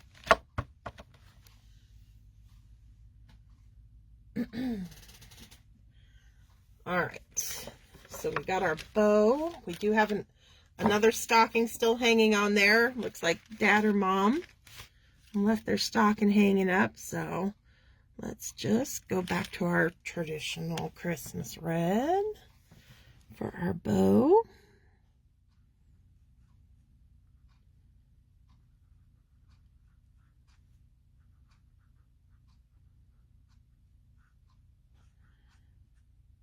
And we'll go ahead and do the stocking as well.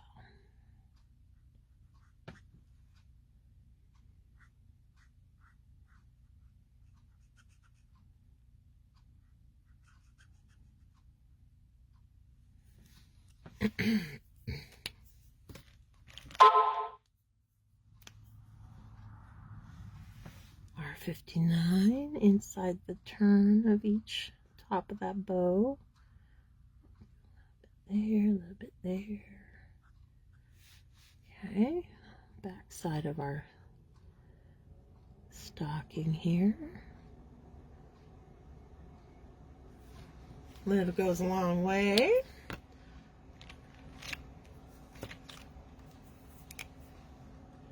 Our 29 is going to pull out from the 59.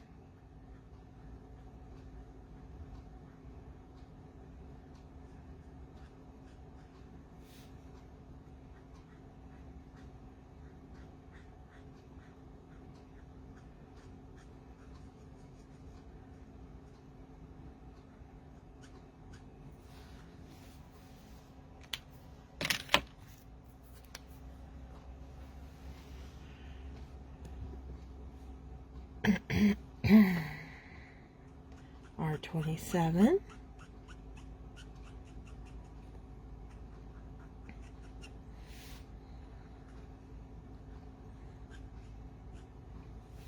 And then back to the 24 that we started with.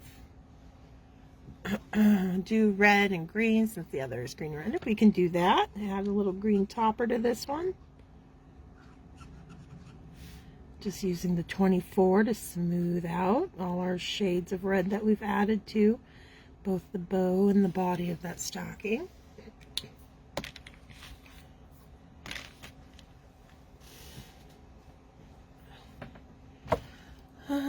We'll go, if I can remember the colors we used, and try to match that green. So I think we started with 03.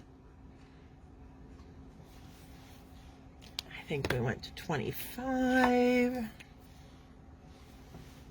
And then we used the 94-99 combo. Sounds right.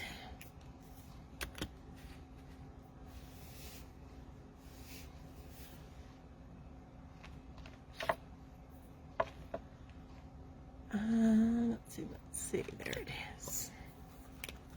So we did the tip to tip between these two, because I didn't want the 99 to be that strong.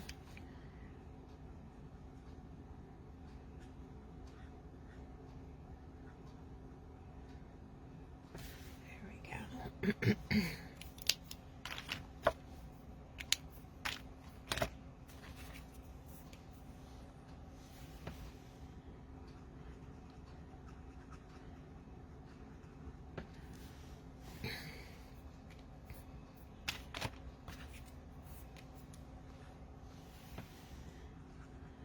There we go. Got that same green playing over there. Let's see. Let's do that R46.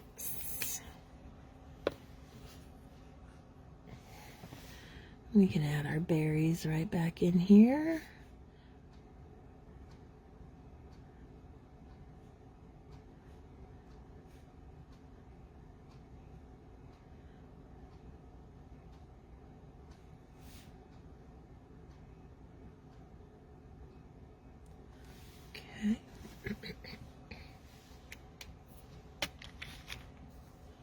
All right, our red rug. I'm just debating which shade of red to go with. If we stick with our kind of traditional R20 Christmas reds, do I play more with the R40s? Let's play with the R40s.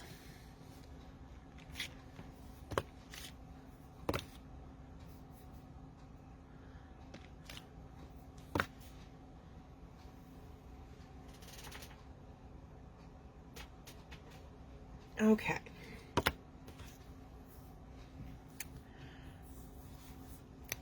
going to start with our lightest.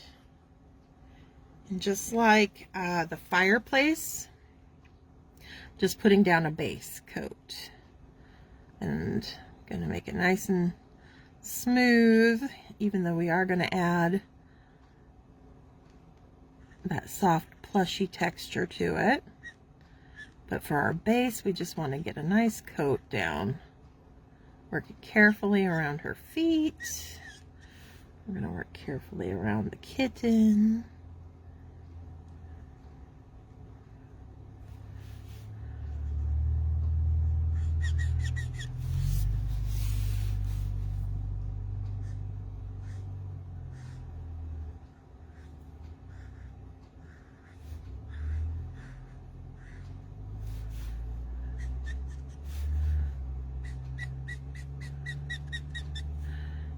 R43 is very pink, but that's okay.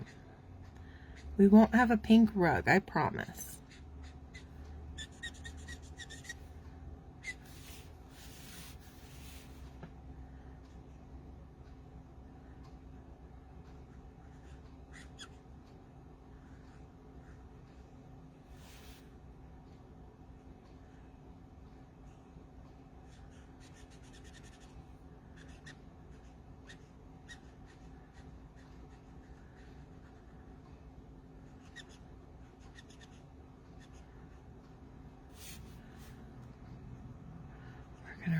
little kitten.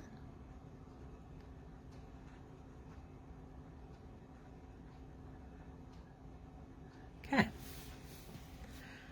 All right. Now I'm going to jump up to my darkest. So cozy and festive. Love it. I'm glad you guys are liking this, liking to see it come together. All right. I'm going to use RV99 for my darkest in this one. And with my light coming out from the fireplace here, that front edge is going to be very light. And so it's going to be this back little tuck in our rug that's going to have a little bit more shadow. I'm just kind of roughing in. I'm going to take off both ends. That seems pretty juicy. And we don't need a little bloop of ink at this point in the game. The back here. Nice and rough.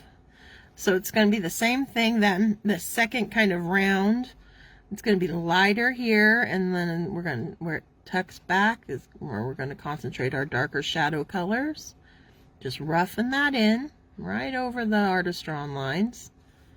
And if they get obscured a little bit, that's okay.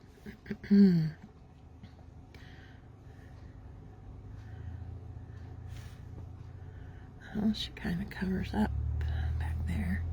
Okay, so now she's going to drop a shadow as well. So we're going to go pretty heavy under her feet. And you kind of pull away from that light source out, not too far. But we'll do the same to our little kitten.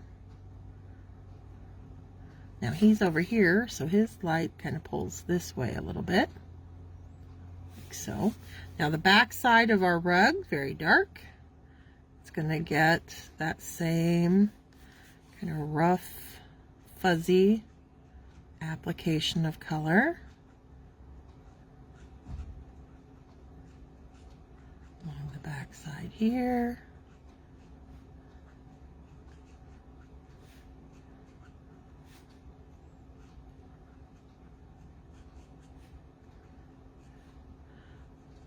Just kind of trying to create a really nice soft texture.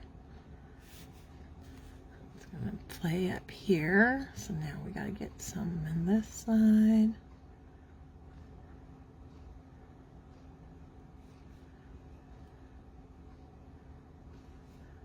And then along here.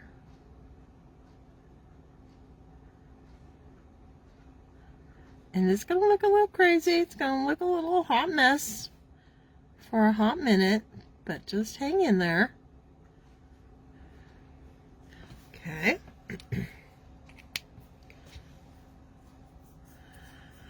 That is what I find the most challenging, is figuring out light source and shadows.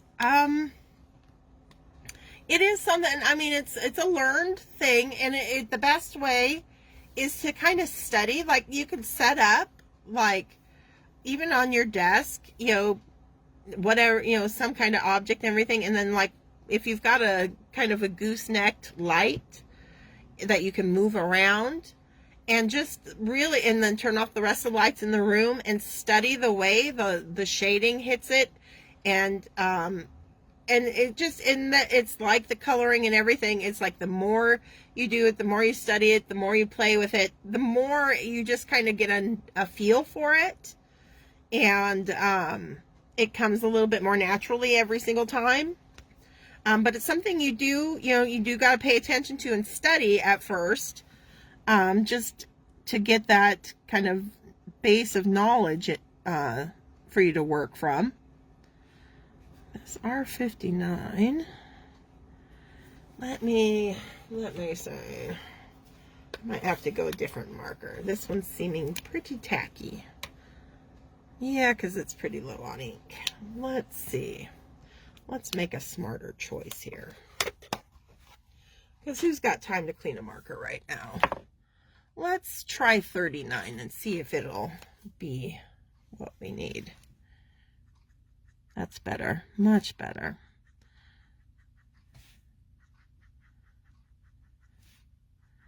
So I'm just using this now in that same kind of twirly-dirly, kind of curly-Q type application of color to pull out from the RV99. I might, because the 39 is a little bit lighter than the 59 that I was going to use, but my R59 is tacky and not good right now. We may end up doing a little bit of tip to tip with the 99 just to help us make that transition a little bit smoother. We'll see. Ah, very juicy again.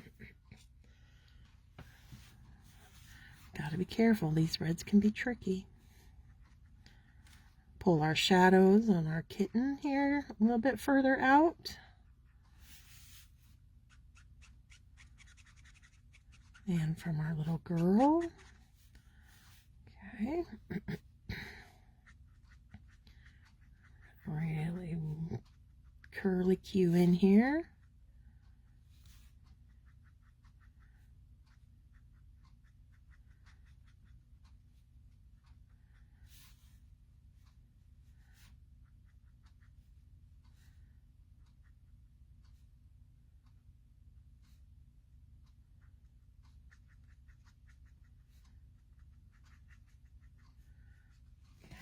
Okay. Now we'll bring in that really cherry red R46.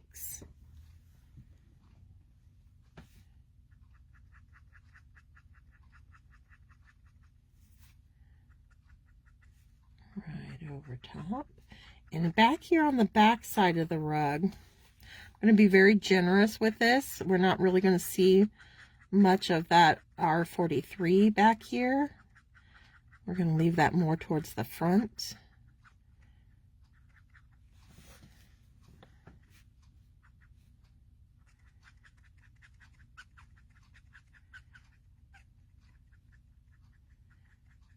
As we kind of come to the front of the rug there.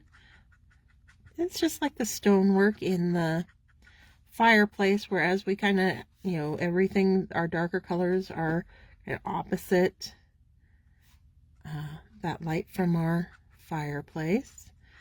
So we just let our colors lighten up as they get closer to that light source.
Back to that R43.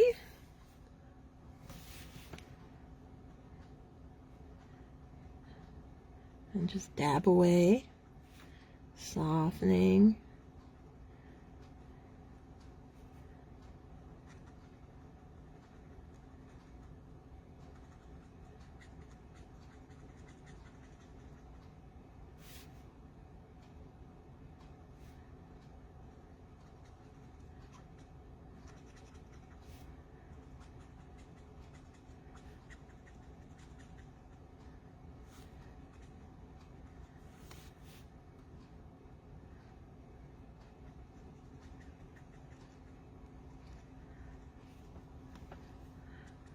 Too shabby, but like I said, there's a little bit, it's a little harsher than I would like between the 39 and the 99, so I am going to come back with a little bit of tip to tip.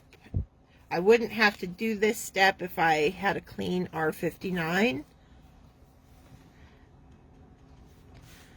but I just want to soften up our kind of plush curls in our rug on the darker side back here.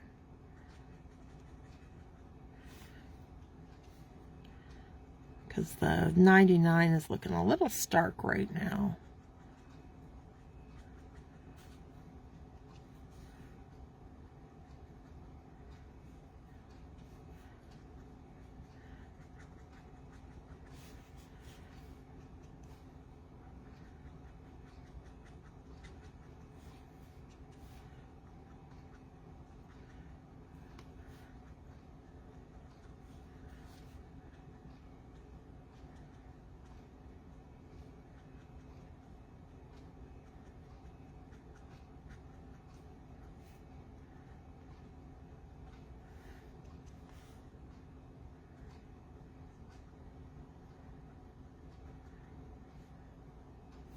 All right, that's looking better.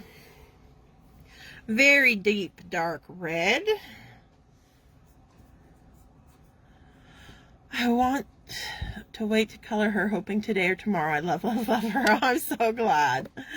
Yes, that's, you know, that's how we make it look plush. It's that kind of dab and squiggle kind of brush stroke. Now, I do have a little bit of, you can see like little shine areas from when my bad marker. If you kind of let that dry a little bit. So when you're kind of doing your finishing touches on your card, if you've got like just an old white eraser, you can kind of hit. This is once you're completely done with the coloring that you know you're not going to go back. And that will kind of, you can kind of dull down any high shine areas that you're, if you have a tacky marker, if it kind of left behind. And see how that, you know, gets rid of that really high shine areas a little bit better. So yeah, so there's little, even if you have a little troublesome marker, you can save the day before you have to go clean it and all that good stuff. Okay, so now we have the wall back there. What color do we want to make that wall?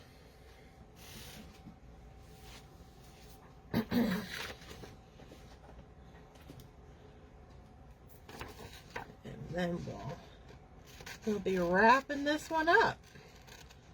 See, we're already a little over our time, but not too bad.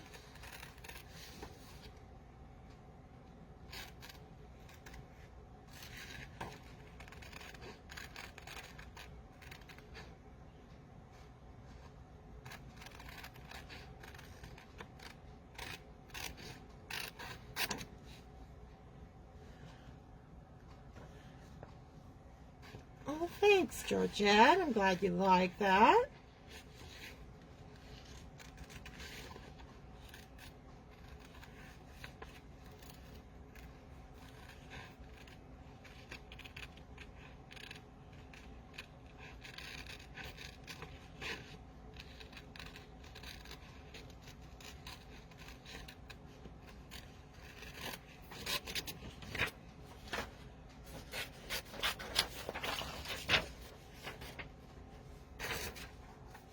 Okay. Let's see. Let's start getting this ready.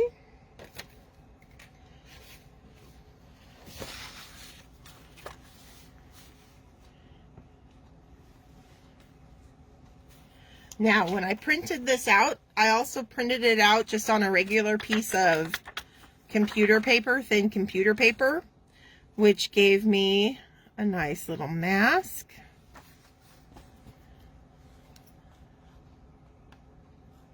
That we're going to use here so we can speed up the process.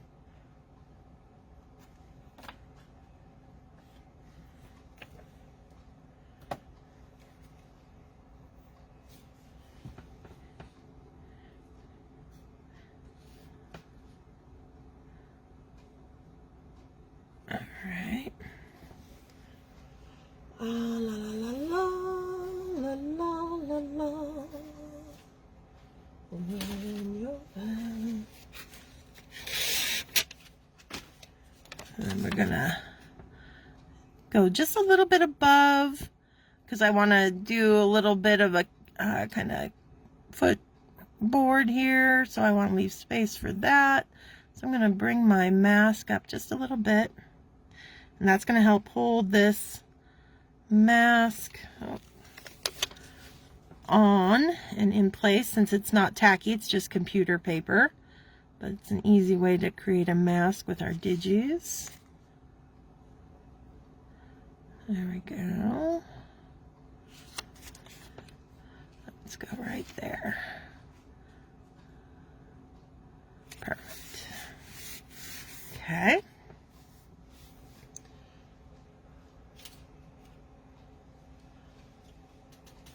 A little extra coverage at the bottom just to be safe. There we go.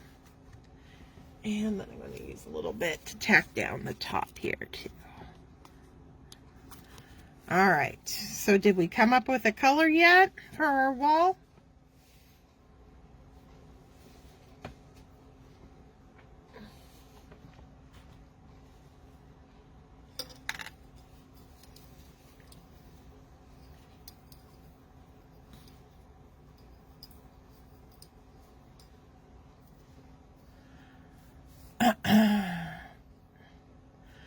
I would love to see how you start from the very, very beginning, placing digits together, making masks, and then, of course, you're coloring. Unfortunately, I am not tech savvy enough. I don't know how to record the putting together of the digis. I know they're, where you can kind of, I don't know how they film what they're doing on the screen. I don't have that knowledge or capability, unfortunately. So I don't know if that's ever going to be a possibility to go from the very, very beginning.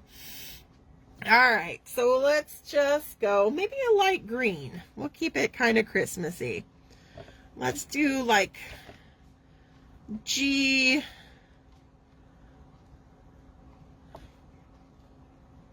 Let's go YG. That's too light. Well, G82. We're going to do a little bit of G82, and I'm just going to use the Copic airbrush system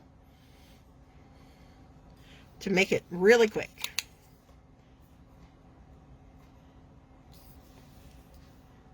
So it's going to get a little noisy here.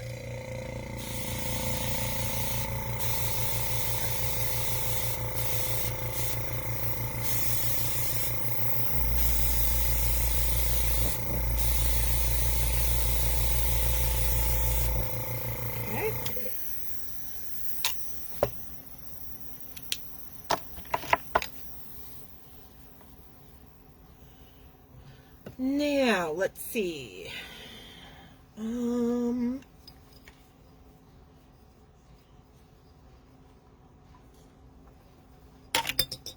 Debating. I think we'll leave it. We're already over time, but if you want to fancy up your wallpaper, this is the time when you keep the mask on.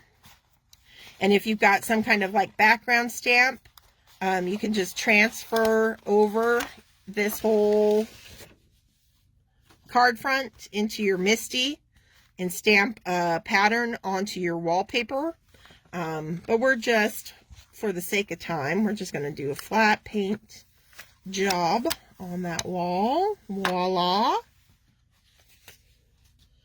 I will come in for that baseboard down there. A little bit of, let's just do a little bit of W2 down at the bottom of it, and pull out with a little bit of W1. Gives it a nice white baseboard. We're not coloring in the whole thing, leaving some white at the top so it stays like it looks white. There we go. How cute is that? We did it! And only 15 minutes over, but it took me almost 15 minutes to get started coloring. I was talking a lot at the beginning. So I'm going to count it as 2 hours still. Finishing touches. Loving the new Digis. Oh, thanks, Caitlin. All right, I like to add little kind of flecks and sparks with my white pen coming out of the fireplace. So I just kind of get those going in there. Either little, you can consider them like white berries, or I like to think of little twinkle lights in my garland. Up here. Dressing that up a bit more. And maybe let's add some white stripes. This stocking's looking a little plain in comparison to hers. So we'll just add a little bit of patterning to it over here. Why not? Okay, that looks pretty cute to me. Oh, I need a little bit of white on our sparkly gold ribbon. There we go. Perfect. Awesome. We did it. Love how it came out. Here's a little close-up. See all of our finishing touches put to work there with little Allison from our brand new The Stockings Were Hung Digi release. It is our last Digi and just last release period of 2025 at Sweet November Stamps. We'll have, you know, a review weekend next weekend. So I'll still be back on and coloring next Saturday. We'll find something fun to color. And I will be back tomorrow, actually. I'm making up for my absence last weekend. But I will be back for another round of coloring tomorrow at 11 a.m. Pacific Standard Time. This time we will be celebrating the new rubber release at Stamping Bella that just hit the store yesterday. And we will be coloring up one of the new images from that release. I'm pretty sure we're going to be giving it a Christmas twist as well, just to stay in season. So it should be a lot of fun. Is the actual size of the image as in comes in from the file? No, I think I shrunk her down a little bit from what comes in the file. She is, and so is the fireplace. Allison is, looks like about 3.5 inches tall on this card here.